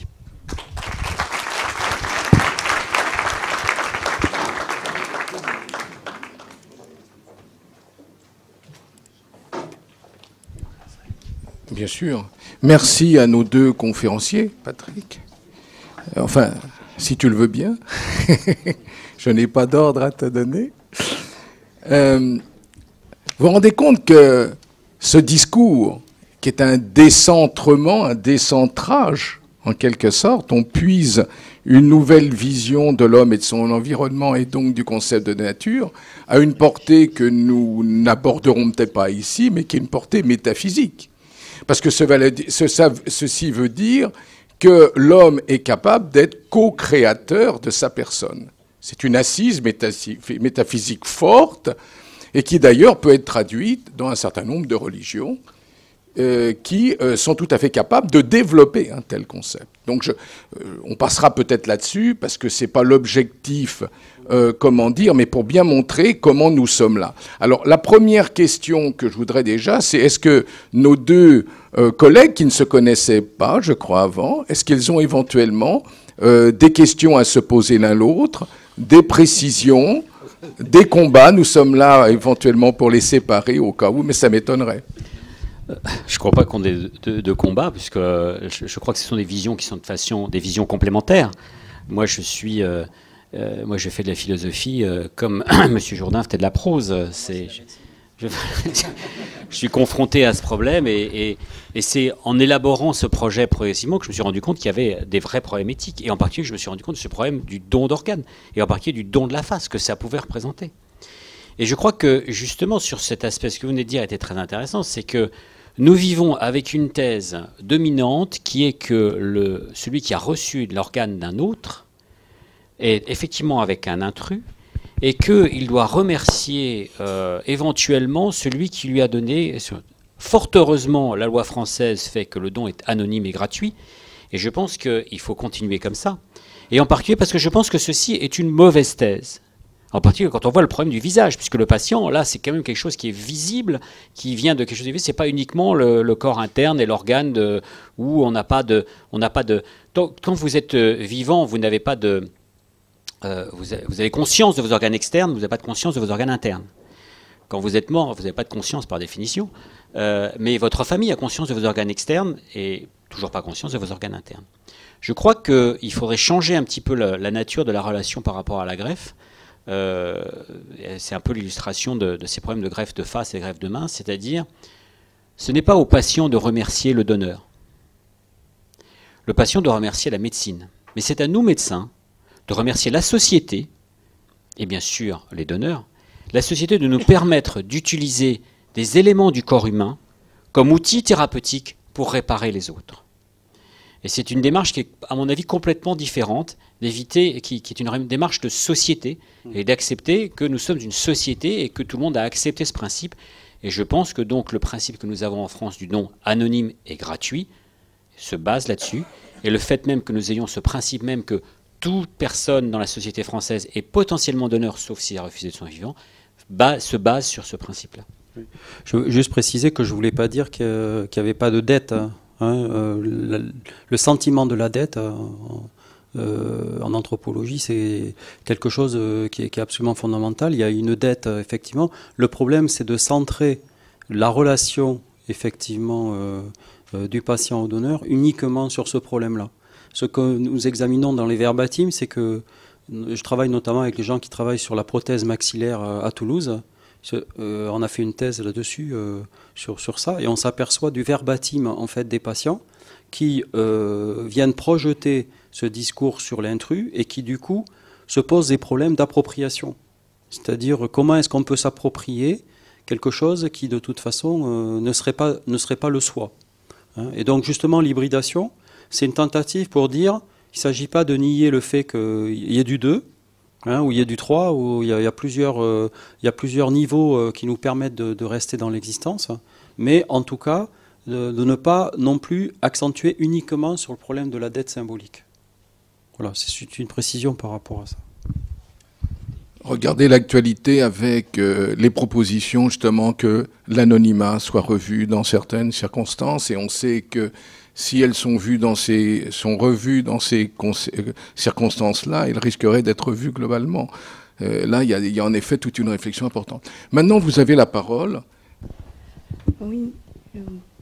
Je me demandais si les transformations endogènes, comme la puberté, le vieillissement, qui sont des changements corporels visibles et extrêmement perturbants pour la personne qui le vit, sont très différents de l'hybridation telle que vous la définissez. Je vis avec une prothèse de hanche, mais mon visage dans le miroir m'est peut-être plus difficile à porter que cette prothèse. Je peux vous donner ma carte, si vous voulez. Ça... Nous n'avons rien enregistré. Il y a les transformations naturelles du corps qui sont profondément inscrites et qu'il faut savoir accepter. Moi, je fais aussi de la chirurgie esthétique et je fais cette chirurgie du vieillissement et la chirurgie de transformation et je n'ai pas du tout de complexe par rapport à ça. Je me dis, mais pourquoi vous faites ça aussi? Mais ça n'a rien à voir. Si, ça a à voir. Pour moi, je fais de la chirurgie de qualité de vie. Et j'essaie d'améliorer la qualité de vie. Alors évidemment, les risques-bénéfices sont très différents dans la greffe de visage où on a une qualité de vie qui n'existe plus. Et donc on prend des risques immenses par rapport à une chirurgie esthétique où la qualité de vie est un peu altérée sur la relation à l'autre et où il faut prendre des risques qui sont extrêmement modérés. Je ne crois pas qu'il y ait une différence fondamentale dans la transformation du corps. Et c'est peut-être ça qu'il faudrait faire un petit peu accepter, c'est que ça fait partie de ces transformations. Et que cette hybridation, c'est fait partie aussi de transformation, et que le corps n'est pas unique, et comme nous naissons, nous le transformons dans le temps, et comme nous naissons, nous le détériorons, et que donc on essaye de remplacer les parties qui sont détériorées. Ça fait partie de la médecine qui a toujours essayé de faire ça, et qu'en soi, il n'y a pas à rejeter, c'est uniquement l'évolution du corps.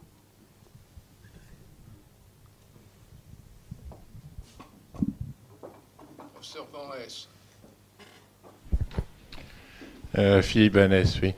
Je voulais juste poser une question sur l'appropriation, l'intrusion à propos d'un film ancien que j'aime beaucoup qui s'appelle Les Mains d'Orlac, que certains d'entre vous connaissent probablement, qui est un film en noir et blanc ancien. Et l'histoire, c'est l'histoire d'un pianiste qui perd ses mains et à qui on greffe les mains d'un condamné à mort parce qu'il c'était un étrangleur. Et progressivement, les mains deviennent le maître de la personnalité du pianiste qui se met à étrangler à son tour. Donc ça m'a fait penser, j'ai pensé à ce film en même temps quand vous avez parlé de ce patient à qui on a enlevé les mains et qui a été greffé les mains et qui a demandé à ce qu'on lui enlève par la suite. Voilà, c'était cette réflexion. Je ne sais pas si vous pouvez me répondre. Alors, je peux vous répondre que le patient à qui on a enlevé une main, c'est une histoire un peu particulière. C'est pour ça que la médecine, il faut revenir à des choses un peu terre à terre. Ce patient avait eu une amputation, avait une réimplantation, n'avait pas supporté sa réimplantation, avait des douleurs, donc il avait été amputé de sa réimplantation, avec un résultat fonctionnel qui était mauvais. Un patient particulier qui avait fait de la prison, qui a des problèmes d'intégration sociale, et qui ensuite a fait le tour du monde pour essayer d'avoir quelqu'un qui lui transplante une main, parce qu'il y a de la recherche sur le sujet. Et donc on lui a transplanté, il y avait des pays où on avait dit non, vu le contexte psychiatrique, il ne faut pas le faire. Et donc il a été transplanté d'une main, et ensuite il a fait le tour du monde pour vendre sa main. Il cherchait à vendre sa main, il ne prenait pas son traitement ou le prenait mal, et donc il a vendu sa main une fois qu'il a arrêté son traitement pour que les gens fassent des expériences sur ce qu'il avait vendu. Donc c'est la seule personne au monde qui a été amputée 3 fois de son membre supérieur. Donc c'est une anecdote. En soi, ça n'a rien à voir. Les mains d'Orlac, il y a aussi toute une histoire policière derrière, tout un fantasme derrière. Donc c'est pas du tout la même chose. On pourrait aussi sortir les yeux sans visage. C'est que le Comité national d'éthique, il y avait marqué dans le rapport du Comité national d'éthique, toutes les débats éthiques se résument au film Les yeux sans visage. J'avais trouvé ça un peu court. C'est comme si on me disait la conquête de la Lune se résume par Tintin et Milou, on a marché sur la Lune. C'est à peu près le même niveau en termes d'éthique. Ces images de fantasmes du film... Je suis un peu sévère. Hein. Ces images de fantasmes, c'était la partie philosophique, parce que la partie médicale était bien supérieure à la partie philosophique. Malheureusement, c'est le cas. C'était le cas pour la philosophe qui s'en était occupée. Je veux dire, j'ai eu ensuite des contacts avec des philosophes qui m'ont beaucoup apporté, je ne sais pas ce que je peux dire spécifiquement, mais là, en l'occurrence, il n'y avait absolument rien en termes de réflexion, en particulier rien sur le don, rien sur l'image. Des auteurs comme Lévinas n'étaient même pas cités, enfin, il n'y avait rien du tout, c'était absolument affligeant. Moi, je ne connaissais pas Lévinas avant de commencer ce projet. Hein. J'ai eu à peine un 10 sur 20 en philosophie quand j'ai eu mon bac. C'est bien, c'est dans cette série. C'est à peu près tout. Pour revenir à ce problème d'identité de la greffe de l'extérieur, alors sur le problème des mains, ce que vous dites est intéressant. Les patients qui sont transplantés des 2 mains ont les 2 mains pareilles, provenant du même donneur, et ont beaucoup plus facilité à accepter que les patients qui sont transplantés d'une seule main. C'est une réalité, avec en plus le fait... Alors c'est pas uniquement le fait que les 2 mains sont... Alors il y a des gens qui disent c'est parce que les 2 mains sont différentes ou les 2 mains sont pareilles. Il y a aussi le fait qu'on part d'un handicap qui est tellement sévère quand on n'a pas une main que l'acceptation de ces nouvelles mains est beaucoup plus facile parce que le risque-bénéfice là aussi est aussi important. Donc tout ça n'est pas aussi... je termine sur le problème de la greffe de visage où on avait aussi ce fantasme du film avant qui était Volte-Face. Ouais, Volte-Face. Excellent film, John Woo, super, etc. Où on voit bien que c'est greffer le visage de quelqu'un à un autre, avec aussi un moment, on voit Nicolas Cage qui pète les plombs, et qui a pris parce qu'il commence à prendre la personnalité de John Travolta à un moment, il commence à tirer sur tout le monde et tout. Mais ça relève du film et du fantasme, et pas du tout de l'acte thérapeutique. On greffe une face, on greffe pas un visage. Oui, mais en même temps, je suis sensible à ce que vous dites, parce que dans le verbatim par exemple, qu'a fait Simone Romagnoli dans un livre qui vient de sortir, qui s'appelle Les discordances du moi, on s'aperçoit qu'effectivement, il y a des fantasmes imaginaires de la part des gens qui reçoivent les organes. Hein, c'est-à-dire que malgré tout, et Jocelyne Weiss a montré ça aussi sur la greffe du cœur, c'est-à-dire qu'il y a un certain nombre de fantasmes récurrents dans les cultures, qui n'ont effectivement aucun support, mais qui posent bien la question que je posais, qui est la question de la subjectivation. C'est-à-dire la subjectivation, c'est pas que du biologique, c'est aussi un contexte, des croyances, un imaginaire, et que donc il y a tout un travail de recalibration, de replasticité, effectivement aussi de travail psychologique, je veux dire, dans cet accompagnement. C'est certain.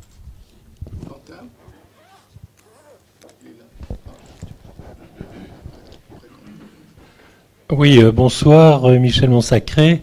J'interviens un peu en tant que candide et j'ai découvert énormément de choses dans vos brillants exposés. Ma seule expérience dans le domaine, c'est que, victime d'un très grave accident de la route, j'aurais pu me retrouver dans la situation exactement de l'américaine que vous avez montrée. Fort heureusement, je m'en suis sorti avec quelques bosses sur le crâne que je supporte très bien, et puis j'ai décidé de ne pas aller plus loin. Ma question serait la suivante, elle concernerait les greffes. Vous avez parlé des organes externes et des organes internes.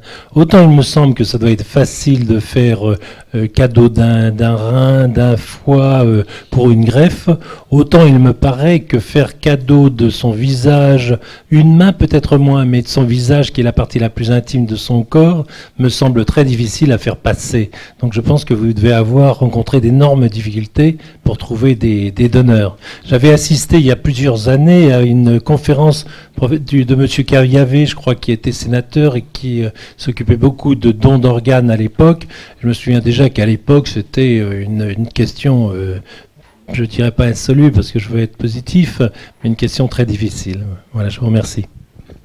Alors, je confirme, on a 2 représentants de l'agence de la biomédecine ici et qui confirment les difficultés que nous avons eues à faire ça. Alors, j'ai fait un peu le tour de France en prenant un bâton de pèlerin pour aller dans toutes les coordinations de prélèvement. Puisque la loi, et elle est très bien faite, fait que nous ne devons pas avoir, nous, contact direct en tant que préleveur, en tant que chirurgien, avec la famille d'honneur. Ça me paraît une très bonne chose. Mais du coup, il fallait que je convainque les gens qui s'occupent de coordination de la finalité thérapeutique de ce que nous faisions. Que ce n'était pas uniquement pour faire du show et pas uniquement pour dire on est les meilleurs, c'est plus beau, vous avez vu ce qu'on fait. Ça a été une étape longue et petit à petit, ça commence à s'implémenter, je dirais, en France. Alors les mains, qui commencent à prendre longtemps, commencent à être beaucoup mieux acceptées. Le visage reste difficile. Le principe, aujourd'hui, il y avait même une peur que si on demande le visage, les familles se mettent à tout refuser et que finalement on dit mais qu'est-ce que vous me demandez ? Alors on sait maintenant que ce n'est pas le cas. On sait qu'il y a peut-être une espèce de graduation, c'est-à-dire que, m'arrêtez si je me trompe, hein, que lorsqu'on demande aux familles sur le don d'organes, d'abord la principe est toujours la même. Est-ce que vous en avez déjà parlé entre vous ? Et puis il y a des familles qui arrivent et disent oui, c'est quoi on parle, machin. Là c'est très difficile d'aller plus loin qu'un don d'organes, d'un organe interne qui n'est pas visible, ça paraît clair.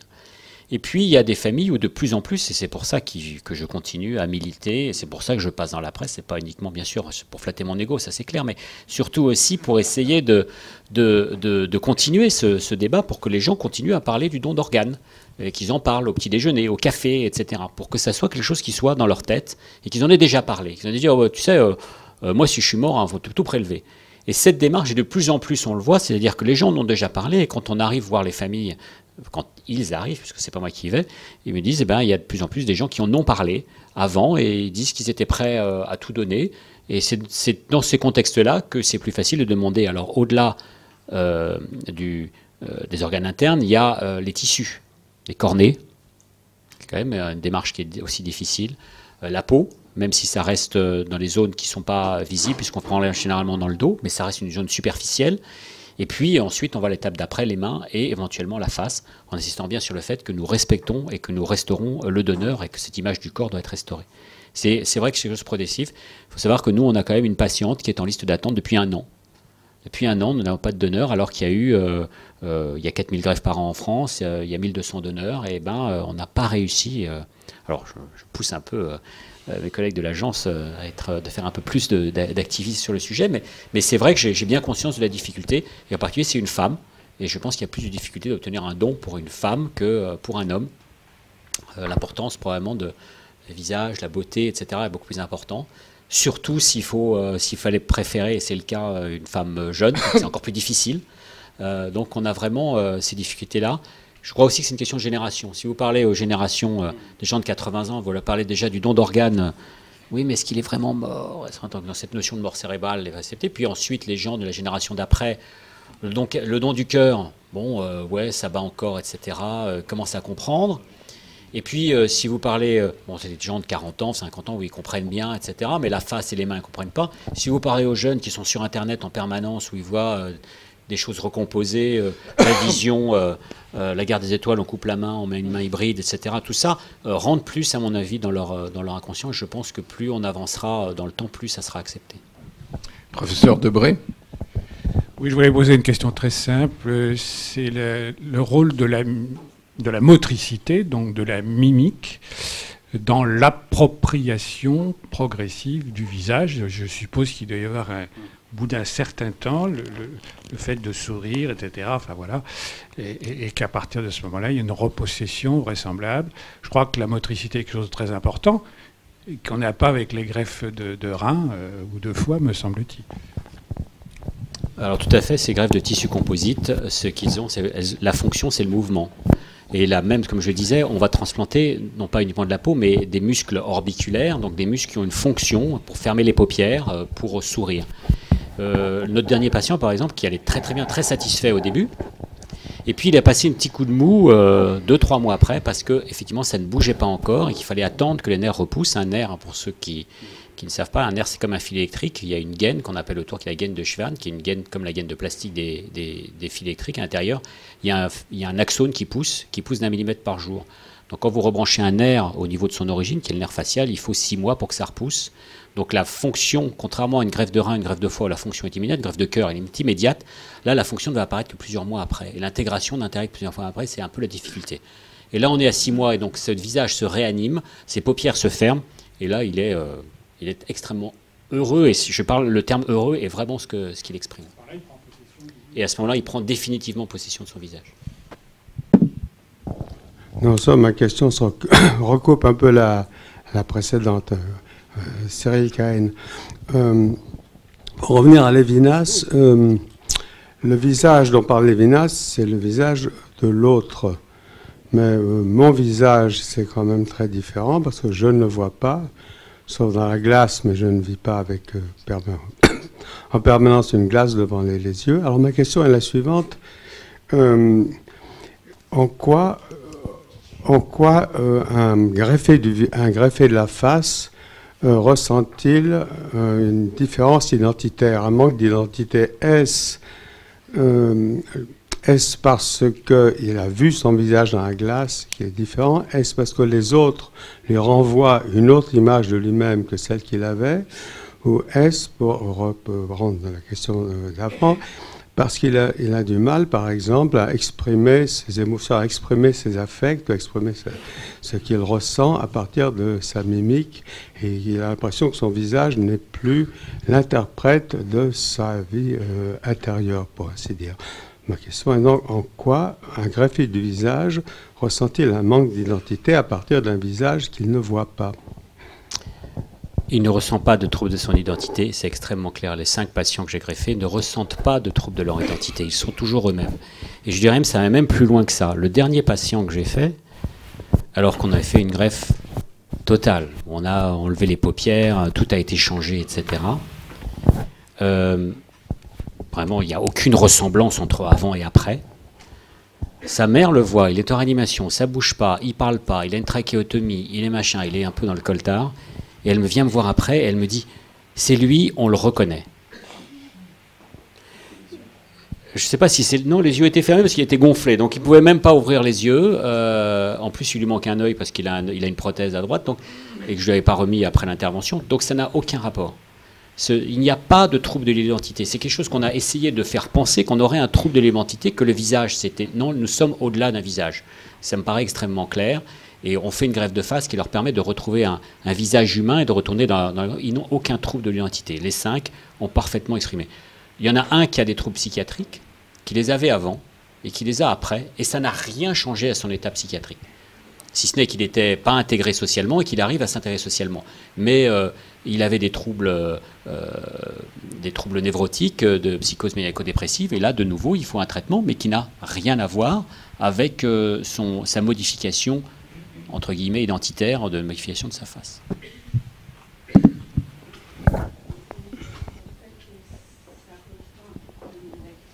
Poser rejoint.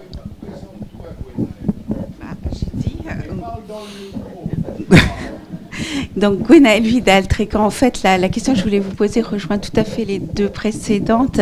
Je me demandais si, effectivement, au fil du temps, avec sa personnalité, avec la façon dont on sourit, dont on anime ses muscles, au front, si finalement on ne reconstruit pas quand même un visage qui finit par ressembler à l'ancien. Lequel ancien ? Celui du donneur ou du receveur? Non, du receveur. Oui, si c'est avant l'accident, mais il y en a qui ont eu une transformation qui s'est faite sur des années et des années, hein, ceux qui ont une neurophyromatose, donc ça n'a pas de... Non, je crois qu'il faut... Non, mais il faut oublier ce fantasme qu'on a voulu essayer de mettre par rapport à ce problème d'identité, etc. Nous ne sommes pas dans ce domaine-là, nous sommes dans un domaine de la chirurgie réparatrice que moi je fréquente tous les jours en dehors de ce domaine-là. J'ai un patient l'autre jour, il n'avait plus de nez, plus rien, un énorme trou à la face, je lui ai reconstruit son nez qui n'a rien à voir avec son nez auparavant. Et ben, il est heureux parce qu'il a un nez qui se retrouve, même si ça n'a rien à voir avec celui qu'il avait avant. Je lui ai pris un bout d'avant-bras, un bout de côte, un bout de machin pour lui refaire ça. Il a une reconstruction de sa face qui lui permet d'avoir un visage. Et le problème de l'identité n'a pas rapport, à part la fiche d'identité qu'ils ont été tous obligés de refaire leur papier. Je suis parti avec Pascal aux États-Unis, il a fallu qu'il refasse son passeport, bien évidemment, le premier greffé. Mais en dehors de ça, ce n'est pas du tout ça. Il n'y a pas du tout, ça va se ressembler, il va y avoir, etc. On n'est pas du tout là-dedans. Ces patients, ils sont là dans un problème de pas d'intégration sociale. Ils ont une qualité de vie qui est absolument détruite, et c'est pour ça qu'on les opère. Et puis maintenant, ils ont de nouveau une vie sociale. Ils travaillent, ils ont une vie sociale, ils ont un espoir dans la vie. Et c'est la seule chose. Le reste, je dis pas que ça me concerne pas, mais c'est pas mon but, moi, de médecin, d'aller regarder. C'est une autre dimension. En tout cas, aller chercher un substratum anatomique ou physiologique à quelque chose qui relève d'autre chose, je n'y crois pas. Moi, je constate. Je constate. C'est intéressant de constater que l'identité va au-delà du visage, parce qu'on le fait. Mais au-delà de ça, j'irai pas beaucoup plus loin. Non, mais moi je suis d'accord et pas d'accord, mais je suis d'accord sur le fait effectivement qu'il n'y a pas de substrat anatomique de l'identité. Je veux dire, il suffirait de prendre les travaux sur les membres fantômes pour montrer que, bien évidemment, on peut recomposer, y compris le schéma corporel. Donc, je veux dire, c'est tout à fait clair que le schéma corporel, il se modifie au moment de la greffe, qu'on va activer des zones qui étaient désactivées, ça c'est clair. Par contre, il y a une dimension qui ne relève pas effectivement du chirurgien, qui est une dimension psychologique, la dimension de la mémoire, la dimension de différentes identités qu'on a pu traverser à travers soi, à travers son histoire, qui sont quand même relativement bien évaluées chez les gens qui travaillent sur les verbatim, en tout cas des gens qui sont greffés. Voilà. Mais effectivement, c'est pas... là, je suis d'accord avec le professeur Anthierry, c'est qu'il ne faut pas tomber dans la naturalisation de l'identité. Hein, c'est-à-dire qu'on ne peut pas le réduire à un problème physiologique. Après, dire qu'il n'y a pas du tout de problème d'identité, sans doute du point de vue physiologique, mais que sans doute, on le voit bien dans le film d'ailleurs, on voit bien que la question de l'identité sociale elle se pose. Je veux dire, c'est ce que j'ai dit dans mon exposé. Je veux dire, on est confronté à des normes esthétiques, des normes d'intégration qui fait que de toute façon, cette question de l'identité, elle existe en tant que telle. Voilà, bon, c'est simplement une divergence par rapport à ça, mais on est bien d'accord qu'il n'y a pas d'identité naturelle. Oui, si je parlais de Lévinas, je crois que c'est important. Le visage dont parle Lévinas, c'est pas du tout le visage que vous avez, vous et moi. C'est pas du tout ça. C'est l'existence de la personne, c'est l'essence même que la personne. C'est une vision en définitive du rapport en fait à la transcendance. Donc je crois qu'une lecture trop rapide d'Emmanuel Lévinas, on arrive à une réduction, le visage, etc. Et je crois que c'est très très important. L'épiphanie du visage, c'est pas du tout la beauté hellénique ou autre, etc. C'est pas du tout ça. Donc c'est important de ne pas trop se tromper là-dessus. Vous avez la parole, monsieur. Vous avez le micro.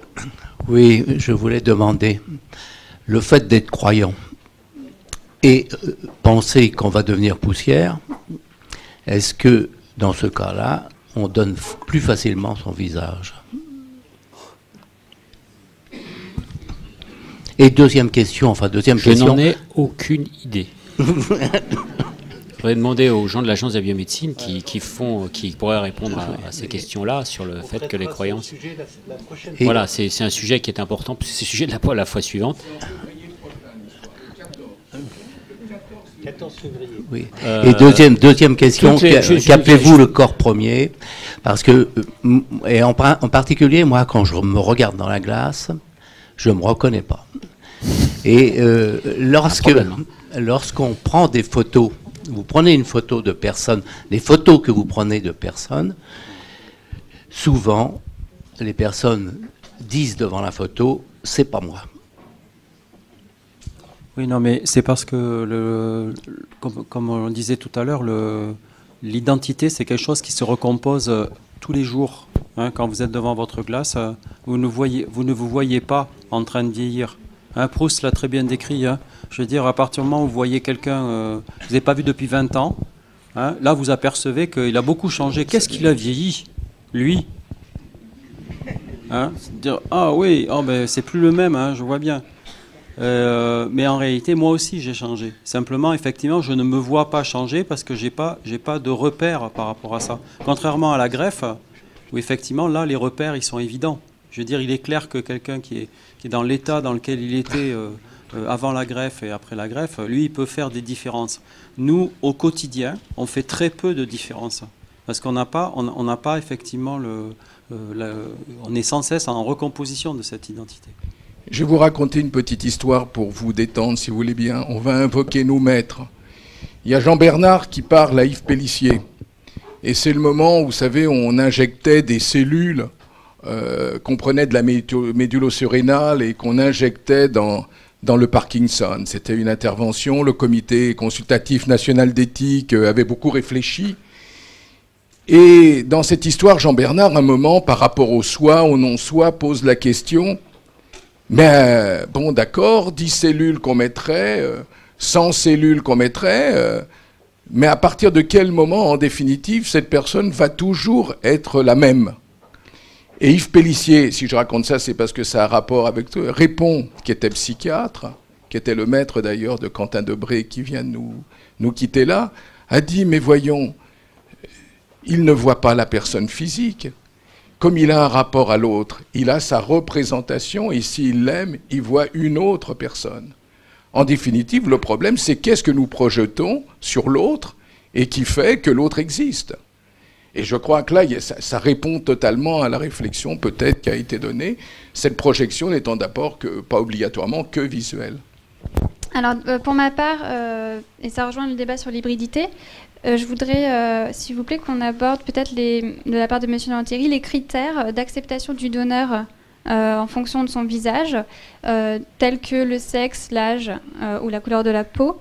Est-ce que ces critères, donc, quels sont-ils vraiment? Et est-ce qu'ils ont évolué en fonction des cas que vous-même vous avez pratiqués ou en fonction des expériences des autres équipes en France ou à l'étranger? Donc ça, c'est ma question et je passe à ma collègue. Bonsoir. Donc, je suis étudiante également en éthique médicale. Et Monsieur Lantieri, j'avais une question. Vous insistiez beaucoup sur la notion de chirurgie réparatrice et la notion de ces gens sont très contents parce qu'ils ont retrouvé un visage humain. Mais du coup, je me demandais ce qu'il advenait un peu des personnes, par exemple, à qui on ne pouvait pas proposer ce genre de chirurgie réparatrice, comme les brûlés dont vous parliez, ou les personnes qui ne peuvent pas être candidates pour diverses raisons à la greffe de la face. Alors pour répondre à la première question, les critères sont relativement simples. D'abord, on aurait des difficultés à avoir des critères extrêmement stricts et extrêmement rigides, parce qu'on a des difficultés à avoir des donneurs, donc il faut savoir trouver le juste milieu. Donc ces critères sont comme pour les autres organes, c'est-à-dire qu'il y a des critères que nous fixons en fonction de ce dont nous avons besoin. Et donc il y a deux critères essentiels, c'est la couleur de peau. Et ça, c'était un critère difficile parce que normalement, nous ne savons pas dans la loi, tout le monde est pareil, etc. Sauf qu'on a quand même, nous, besoin de savoir. On va pas greffer. On pourrait greffer un noir sur un blanc ou un blanc sur un noir, mais sociologiquement, il y aura des difficultés à l'intégration sociale après, ça paraît évident. Donc, mais on peut parfaitement le faire au point de vue logique. Et puis le critère de groupe sanguin. Donc un groupe sanguin, etc. Alors ensuite, les critères, je dirais, un peu plus accessoires, qui sont les critères d'âge, de compatibilité d'âge, c'est-à-dire qu'on va essayer d'éviter de greffer un patient, un donneur qui a 70 ans à quelqu'un qui a 25 ans, mais on peut avoir un patient de 50 ans, un donneur potentiel à 50 ans qui en paraît 70, et un de 70 qui en paraît 50. Donc c'est aussi, comme dans tout organe, est-ce que nous allons prendre cet organe ou pas? Ça c'est fait partie, comme dans la greffe du foie, la greffe du cœur, est-ce que l'organe il est bon, il n'est pas bon, etc. Et puis le critère du sexe, alors ça c'est le critère du sexe qui a été un sujet de débat. En théorie, on pourrait parfaitement mettre un visage une face féminine sur une face masculine, et puis les poils repousseraient. De même qu'à cause des hormones. Et puis, si on pourrait faire l'inverse, là, il y aurait plus de mal à faire disparaître la pilosité, mais au bout d'un certain temps, elle disparaîtrait. Il y aurait le problème du receveur, qui pourrait se poser des problèmes d'identité. À ce moment-là, oui, peut-être. Quoique, j'ai posé la question à quelques potentiels receveurs qui me disent, mais nous, de toute façon, on n'est pas censé savoir d'où vient le donneur, donc c'est pas notre problème. Mais il y a aussi le problème il faut penser toujours à la famille du donneur, dans la mesure où ces greffes sont quand même encore relativement médiatisées, il faut quand même le dire, et qu'elles le resteront, je pense, même s'il y en a une, par exemple, dont on n'avait absolument pas entendu parler, je pense qu'il y a quand même une possibilité non nulle qu'à un moment quelconque, la famille du donneur soit au courant de qui a été allé pour le receveur. Et à ce moment-là, il y aurait probablement, j'en suis pas sûr, un problème de compréhension. Mais qu'est-ce que vous avez fait? Pourquoi une femme sur un homme sur une femme? Mais vous faites n'importe quoi. Et là, à ce moment-là, on risquerait d'avoir un problème. Donc, nous avions mis dans notre protocole, par mesure de prudence, une simple mesure de prudence, qu'on garderait homme-homme et femme-femme. Pour la question que vous posez, j'ai oublié la deuxième question, qui était... Ah, qu'est-ce qu'on fait des patients qui ne peuvent pas être greffés? Ben, moi, si j'ai envisagé la greffe, c'est parce que j'avais des patients que je n'arrivais pas à traiter. Donc, on arrivera à les greffer, ou bien on trouvera une autre thérapeutique. C'est uniquement une évolution. En tant que professeur d'université de médecine, de chirurgie, mon rôle, c'est quoi? C'est d'abord d'apporter du soin, bien sûr, de trouver des nouvelles thérapeutiques, et puis de les enseigner et les diffuser. Alors peut-être que je trouverai d'autres thérapeutiques derrière pour celles pour lesquelles je n'ai pas trouvé. Enfin déjà, c'est déjà du travail là jusque-là. Hein, c'est quand même. Mais ainsi de suite. Donc il n'y a pas à se dire qu'est-ce qu'on fait de ceux qui on les abandonne. Non, on essaie toujours de continuer à apporter du soin. Le rôle de la médecine, c'est pas de guérir. Moi, ma vision, c'est que le rôle de la médecine, c'est pas de guérir. Le rôle de la médecine, c'est d'apporter du soin. C'est ma vision en tant que chirurgien, et en particulier dans mon domaine. Où, certes, je fais du cancer, je fais beaucoup de cancer, mais la philosophie de la chirurgie plastique, c'est de faire la chirurgie de qualité de vie et d'apporter de la vie aux années, et non pas des années à la vie. Oui, François-Noël Tissot. Ma question, enfin plutôt mon interrogation s'adresse au professeur Bernard Andrieux, parce que j'ai été interpellé par votre expression, le corps naturel, que vous opposeriez à un corps hybride. Parce que c'est regarder quelque part le corps comme un objet. Et est-ce que c'est la seule façon de le regarder? Le professeur Hervé a plutôt dit, j'ai noté, l'homme co-créateur de sa personne. Et là, le corps n'est plus un objet, mais il est un process. Et ce n'est pas nouveau, puisqu'en 1496, Jean-Pic de la Mirandole dit bien... il plaça l'homme au milieu du monde et il lui dit « Ô Adam, je ne t'ai donné ni visage ni don pour que tu les veuilles et les conquières par toi-même. » Donc c'est une autre représentation du corps et donc d'où une interrogation. Je partage tout à fait la notion de processus. Quand j'ai voulu parler de corps naturel, c'est pour dire que en réalité... depuis sa formation in utero, le corps est en interaction avec un environnement, d'accord, et donc il est transformé par cet environnement, il ne cesse d'incorporer cet environnement et de se construire. Simplement, ce qu'on a essayé de montrer avec la greffe du visage, mais on pourrait le montrer avec d'autres exemples, c'est que même si dans l'ontogenèse, l'épigenèse, on peut effectivement développer cette interaction, il arrive qu'il y ait un certain nombre de limites qui peuvent être des limites fonctionnelles, des limites esthétiques, des limites dues à des accidents aussi de la vie, vieillissement. Et donc là, on va intervenir sur un corps qui ne sera plus tout à fait, entre guillemets, naturel, enfin premier, si vous voulez, en tout cas le corps tel qu'il s'est développé sans intervention, si vous voulez, artificielle. Et donc à ce moment-là, pour pouvoir effectivement donner davantage d'années à ce corps, et dans une relation, on va dire, un peu plus de bien-être par rapport à ça, on va être bien obligé d'implémenter, ou en tout cas de mettre des dispositifs, d'être dans des processus d'extension qui font qu'à ce moment-là, on n'est plus dans une relation totalement naturelle. Mais j'ai parlé de Rousseau pour dire que, je rappelle que chez Rousseau, l'état de nature, c'est une fiction. Hein, ça n'a jamais existé, l'état de nature. Hein, c'est un contrepoint méthodologique que fait Rousseau pour penser la culture. Donc le corps est automatiquement culturel. Nous disons, il est bioculturel. Hein, c'est-à-dire qu'on ne veut pas non plus nier le fait qu'il est aussi biologique. Hein, c'est-à-dire qu'on est contre le fait de le naturaliser complètement, mais on est contre le fait aussi de le culturaliser complètement. C'est-à-dire qu'on ne prêche pas l'abandon du corps biologique pour aller dans une sorte de post-humanisme, pour mettre toute notre mémoire sur des ordinateurs. On est plutôt dans l'idée du mixte, du mélange, de la bioculturalité. Et donc, dans ce cas-là, bien évidemment, c'est plus le corps, je me suis mal exprimé, mais c'est plus le corps biologique initial tel que, comme certains réductionnistes le pensent encore aujourd'hui, ou certains généticiens, qui vous disent tel comportement, c'est tel gène.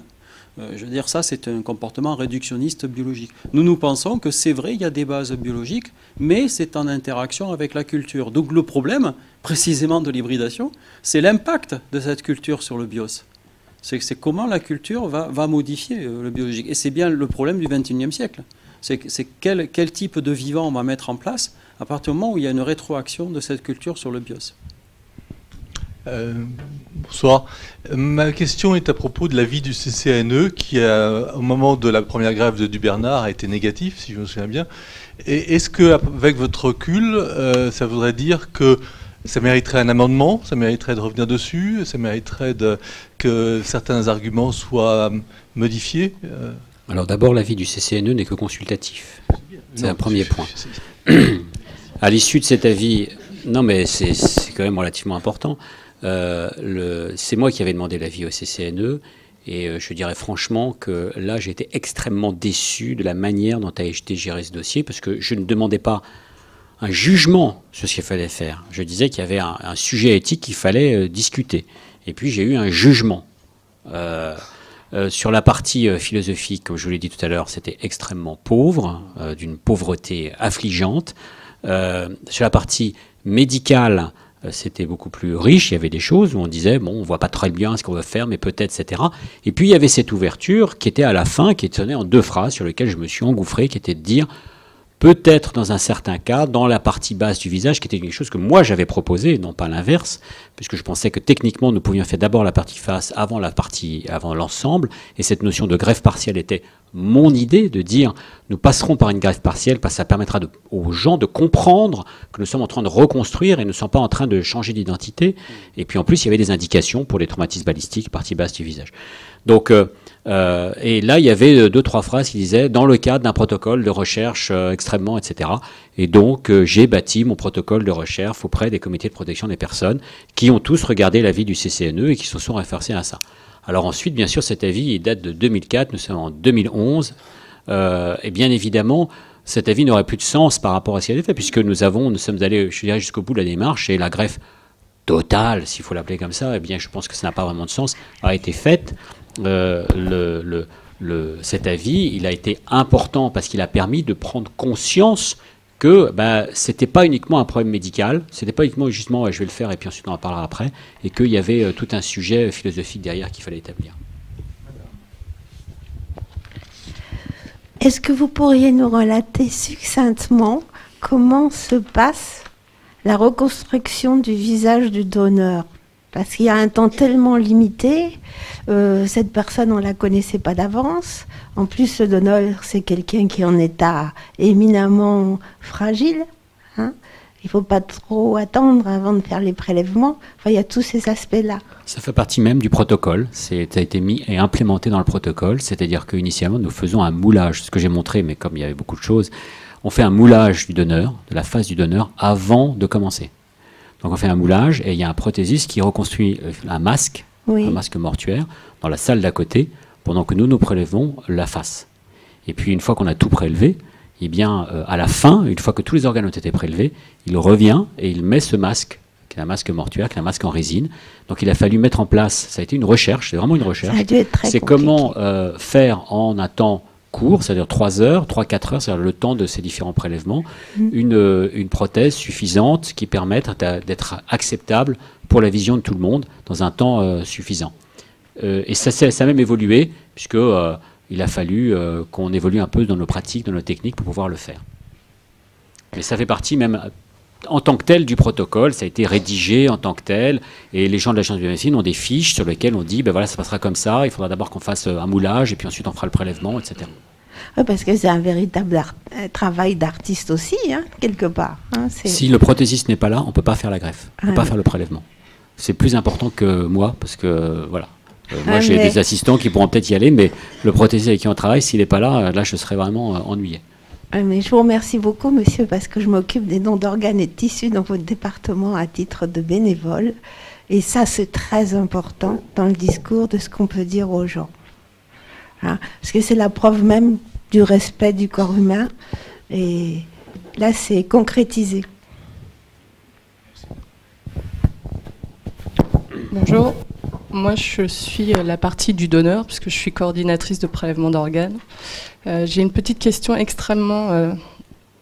mais les gens qui me connaissent me reconnaîtront. Je voudrais savoir ce que vous avez fait auprès des médecins pour les former, et en particulier des réanimateurs, pour les former à la question du don en ce qui concerne le visage.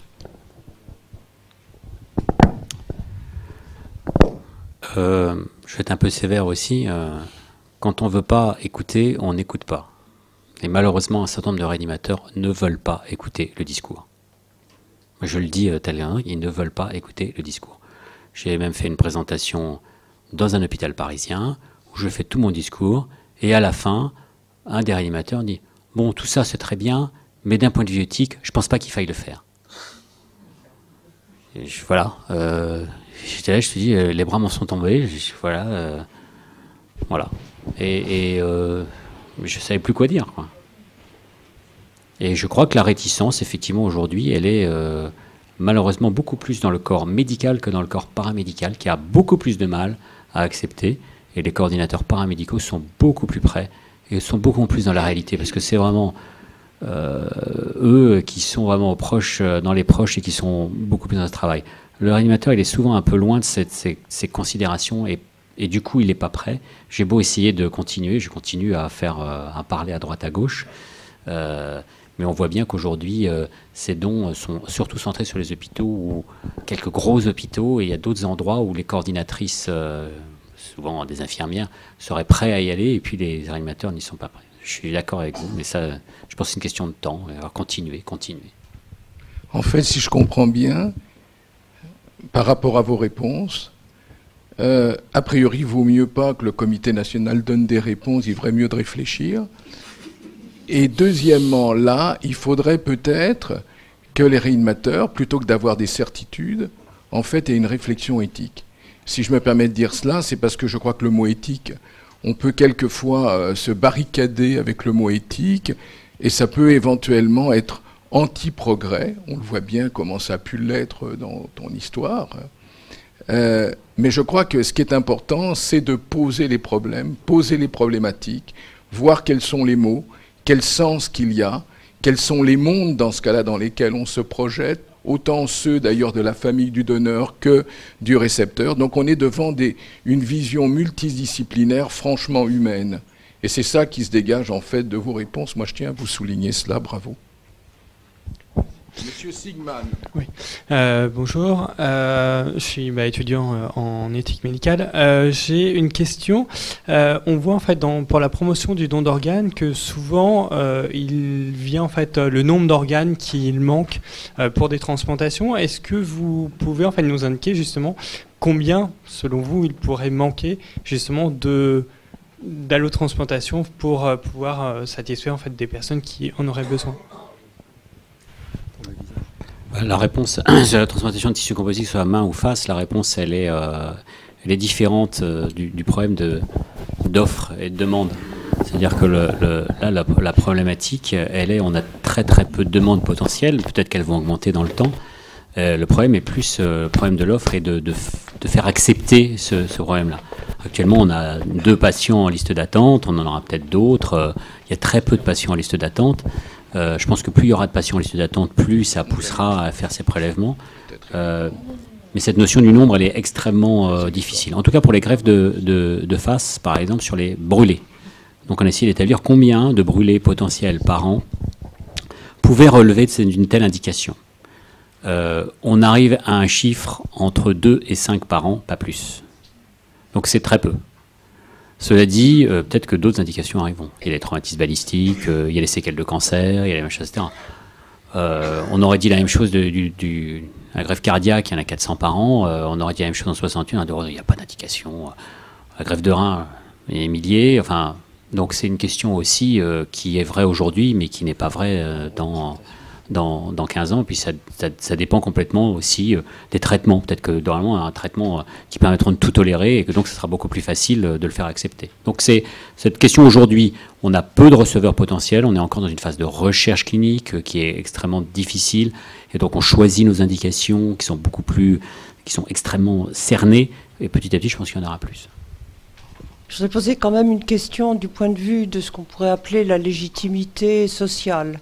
Je ne crois pas que ce soit une question qui puisse se trancher simplement par une acceptabilité. Parce qu'il y a ce qu'on accepte en général, et puis quand on est confronté soi-même, eh bien on n'accepte plus la même chose. Donc c'est quelque chose de très difficile. Donc en revanche, il est vrai qu'il faut quand même avoir quelques lignes de frontières, même si tout se mélange ou est hybride. Moi je voudrais poser la question que vous avez tout à fait pertinemment posée, que la question éthique, ça n'est pas ce que l'on peut faire, mais compte tenu de ce qu'on peut faire, qu'est-ce qu'il est légitime de faire, de ce qu'il est juste de faire, pour ne pas dire qu'est-ce qu'on doit faire au point de vue... Alors, inévitablement, aujourd'hui, se posent quand même des questions, me semble-t-il, lorsqu'il y a une intervention humaine avec des techniques, etc. Alors, vous vous êtes situé dans la tradition médicale, c'est-à-dire de la réparation. De la réparation suite à un accident qui défigure les gens, avec le problème que pose la recomposition physique de cette personne. Ou bien dans l'hypothèse d'une naissance d'un être difforme, enfin une malformation, quelle qu'en soit la cause, telle que on disait des monstres autrefois, et on avait le droit de les tuer d'ailleurs au Moyen-Âge, jusqu'au moment où on a dit qu'un enfant difforme né d'une femme ne pouvait être qu'un être humain, quel que soit l'état dans lequel il se trouvait. Donc vous êtes dans la restauration, dans la réparation de ce qui va apparaître comme quelque chose de normal, rendant une vie normale. Seulement aujourd'hui se pose un autre problème qui n'est plus d'ordre médical, qui est d'ordre qu'est-ce que la société fait de nous par les influences culturelles qui s'exercent sur nous, sur nos apparences physiques, sur notre structuration interne. Vivre dans le virtuel en permanence, c'est vivre dans un imaginaire, donc perdre le principe de réalité qui quand même nous empêche de devenir complètement fous. Il y a là, dans la gestion de tous les moyens actuels, et en particulier dans la plupart de la gestion des moyens technologiques, une libération fantastique de fantasmes humains, mais le fantasme fait partie de l'humanité. Vous ne pouvez pas dire c'est un fantasme, donc on le met de côté. Ça fait partie aussi de la nature humaine. Et aujourd'hui, alors je me pose la question à M. Andrieux, à savoir qu'est-ce que c'est que cette hybridation qui peut éventuellement conduire, au funambule que nous sommes tous, plus ou moins, de tomber, de ne pas arriver au bout de... Parce que le déséquilibre est tel qu'il n'y a plus de colonne vertébrale autour de laquelle les changements vont pouvoir s'opérer avec une certaine supportabilité. Et bon, ça c'est déjà une question plus théorique, enfin plus générale, mais qu'est-ce qu'on fait qu'est-ce que nous faisons nous-mêmes avec ça? Et puis l'autre question, c'est l'intervention dans un but qui n'est pas médical, enfin qui est médical par l'intervention, la qualité de la personne qui intervient, mais qui n'est pas thérapeutique, qui n'est pas de restauration d'une normalité d'apparence, mais qui est de ce qu'on appelle le culte de la performance, que notre société aussi développe, et où il s'agit... on va appeler ça le post-humanisme si vous voulez, mais où il s'agit de développer des capacités humaines ou de provoquer des capacités totalement artificielles qu'on intègre dans le corps, comme si le corps était sans intériorité, quoi. Alors là, dans ce type d'action-là, lorsqu'on est dans le médical, et la loi, le plus souvent, lorsqu'elle veut brouiller les pistes, elle n'emploie plus le mot thérapeutique, mais elle emploie le mot médical, qui ne veut moi l'expression d'un point de vue juridique, rien dire, si ce n'est qu'il faut un médecin qui a le titre de médecin pour accomplir ces actes-là. Alors évidemment, il y a des tas d'hypothèses qui sont assez développées aux États-Unis, avec un marché à la clé.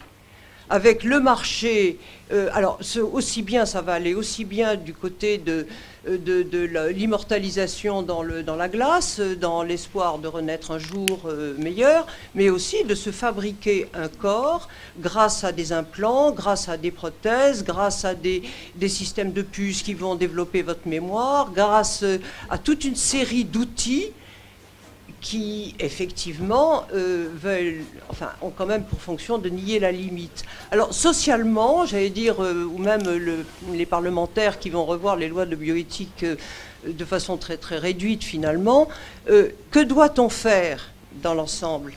Est-ce qu'on peut tenir fermement la ligne de la restauration à des finalités thérapeutiques, ou bien est-ce qu'il faut jouer le jeu en laissant faire... laisser faire du culte de la performance pour augmenter les capacités humaines, et indépendamment simplement de l'augmentation de la perfectibilité par la culture, par l'apprentissage, par toutes ces méthodes bien connues depuis longtemps. Là, je dois dire que je suis assez gênée lorsqu'on sort de la restauration à finalité strictement thérapeutique. Alors, moi je fais de la chirurgie reconstructrice, mais je fais aussi de la chirurgie esthétique, au sens le plus littéral de ce que les gens peuvent entendre, c'est-à-dire qui n'a pas une fonction qui est une fonction que de transformation du corps. Je l'assume complètement. C'est une pathologie du vieillissement, ou quelqu'un qui naît avec une petite bosse, une angioplastie. Quand on fait les deux, moi j'essaye dans ce cas-là de fixer non pas par rapport à une performance, par rapport à une image virtuelle que le patient souhaite, mais par rapport à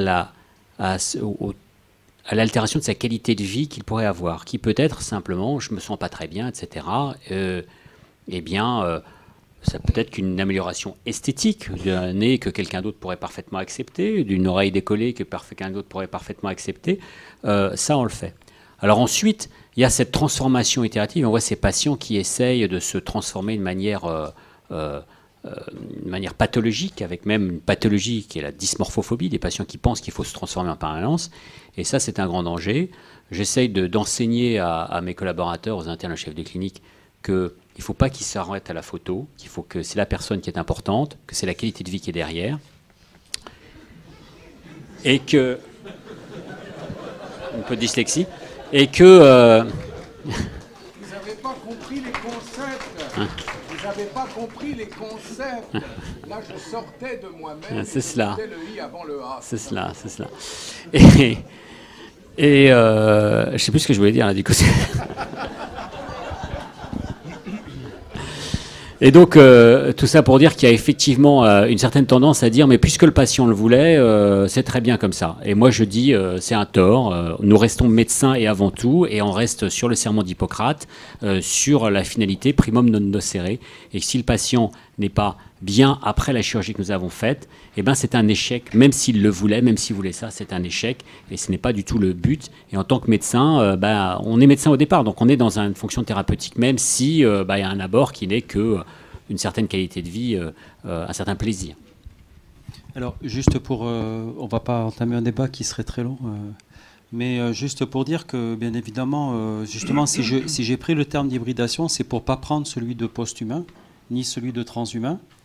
J'ai bien précisé que, justement, il n'y a pas de corps parfait. Il n'y a pas pour moi, ce n'est pas le but de rechercher quelque chose qui n'aurait pas de limite. Et que, justement, pour moi, l'hybridation, c'est plutôt être confronté à des limites. C'est-à-dire à des limites biologiques, à des limites technologiques et culturelles.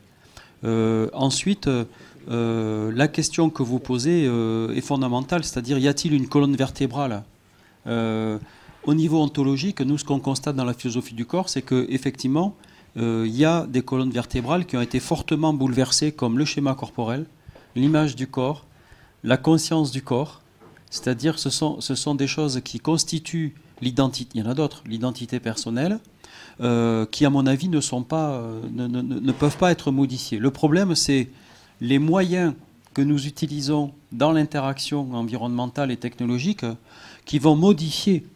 Je prends l'exemple, par exemple, des membres fantômes qui modifient le schéma corporel, alors que c'était inenvisageable précédemment. C'est-à-dire qu'on se trouve dans certaines situations où on va être effectivement dans une logique de restauration, mais on peut très facilement tomber dans une logique de confort, voire dans une logique d'amélioration. Alors, quand vous dites qui est-ce qui va fixer les critères, effectivement, il y a la loi, vous êtes bien placé pour le savoir, le droit va fixer ces critères suivant des représentations qu'une société se fait à un moment donné de ce qui est juste, de ce qui est injuste, de ce qui est bien, de ce qui n'est pas bien. Simplement, moi j'estime que mon travail de philosophe, c'est pas de faire ça. Voilà, c'est pas mon travail. Il y en a d'autres, je vous rassure, en philosophie, qui font ce travail très bien, qui ont pignon sur rue et qui prennent des positions sur tout et qui sont capables de dire ça c'est bien, ça c'est mal. Moi j'estime que le travail philosophe du corps, c'est de dire essayons de voir les différents modèles qui existent, essayons de ne pas confondre déjà l'hybridation avec le post-humanisme, essayons de faire la différence entre restauration, perfectibilité, perfectionnement, c'est tout un petit travail conceptuel qui vont permettre déjà de délimiter ces frontières. Moi, je ne suis pas pour les abolir, pas du tout. Deux brèves remarques. La première concerne le Comité consultatif national d'éthique, dont il a été beaucoup question. Bien que j'en sois membre, jusqu'à une époque récente, pendant de nombreuses années, je n'ai pas qualité à le défendre. Il existe depuis 30 ans, il rend des avis, il est ce qu'il est, et ces avis sont bien entendu analysables, critiquables et ô combien, et quelquefois ils sont utiles. Simplement, je voudrais que devant les étudiants, on n'ironise pas devant le Comité consultatif national d'éthique. Ce n'est pas un sujet de plaisanterie, ce n'est pas un sujet d'ironie. On peut, encore une fois, ne pas être d'accord sur un avis émis. Le comité d'éthique, une trentaine de personnes, essayent, sur des questions qui sont posées. Bon, depuis très peu, le Comité consultatif national d'éthique a droit de saisine, d'auto-saisine. Mais jusqu'à une époque extrêmement récente, il répondait aux questions qui étaient posées. Il y répondait de la meilleure façon, en tous les cas, ce qui lui semblait être la meilleure façon. Donc, un peu de sang-froid et pas trop d'ironie à propos du Comité consultatif national d'éthique. La deuxième question est brève. Et également, c'est une brève remarque, et je regrette que Lantieri soit parti. La chose la plus importante qu'il ait dit incidemment au début, c'est la distinction entre le visage et la face. Je crois que c'est tout à fait fondamental. Il y a là, de tout le dialogue que j'ai écouté attentivement et que j'ai noté largement, une ambiguïté, un balancement permanent entre ces deux notions-là. Elles sont totalement différentes. Schématiquement, la face, elle est anatomique. On ne dit pas à une femme, tu as une belle face. La poésie, la littérature, on glorie le visage des femmes et pas seulement. Donc, c'est deux notions tout à fait différentes. Et rapport à la référence qu'on fait à Emmanuel Lévinas, bien entendu, dans Totalité et Infini, ou mieux dans un petit livre que je vous conseille, Difficile liberté, où il revient sur le visage de l'autre à travers le dialogue avec également à travers le dialogue, d'autres dialogues qu'il a tenus. Il s'agit bien du visage dans la sainteté qu'il représente. Et Lévinas utilise le mot à propos d'un verset biblique d'ailleurs, le dialogue que Dieu a avec Moïse, et Dieu parlait face à face, visage contre visage, et c'est le mot qui est utilisé. Donc là aussi, l'exactitude des mots a une importance tout à fait considérable. Tout à fait. Moi, je partage avec vous, je pense que le comité d'éthique, il est là pour fixer aussi des représentations, des limites, des jugements. Bon, je pense que le professeur Lantieri, il a dit ça par rapport aussi à sa recherche clinique, par rapport à son point de vue. Pour moi, il participe de ce que Dominique Mémy, justement, avait analysé sur la question, en tout cas pour la question du corps, ce qu'elle appelait les gardiens du corps, c'est-à-dire des gens qui, effectivement, prennent des positions à un moment donné, ils sont aussi le reflet d'un débat. Donc c'est nécessaire pour avoir des positions. Après, peut-être que pour répondre à votre question, il ne faudrait plus parler de greffe du visage. Vous voyez, c'est-à-dire, quand on emploie le terme greffe du visage, même si effectivement lui il dit c'est pas quelque chose de naturel, etc., on voit bien que la greffe de la face, c'est pas pareil que la greffe du visage. Si on disait greffe de la face, on serait dans quelque chose qui serait effectivement voilà, anatomique, mais ça prouve bien que là, on n'est pas dans un problème strictement anatomique. On est bien dans un problème de représentation symbolique de qu'est-ce que c'est qu'un être humain. Parce qu'en réalité, on ne greffe pas le visage. Enfin, voilà, on va greffer tel morceau, peut-être. Mais en fait, le fait d'avoir choisi ce terme de greffe du visage s'inscrit bien dans une théologie, ou en tout cas dans une éthique du visage. Bref, pas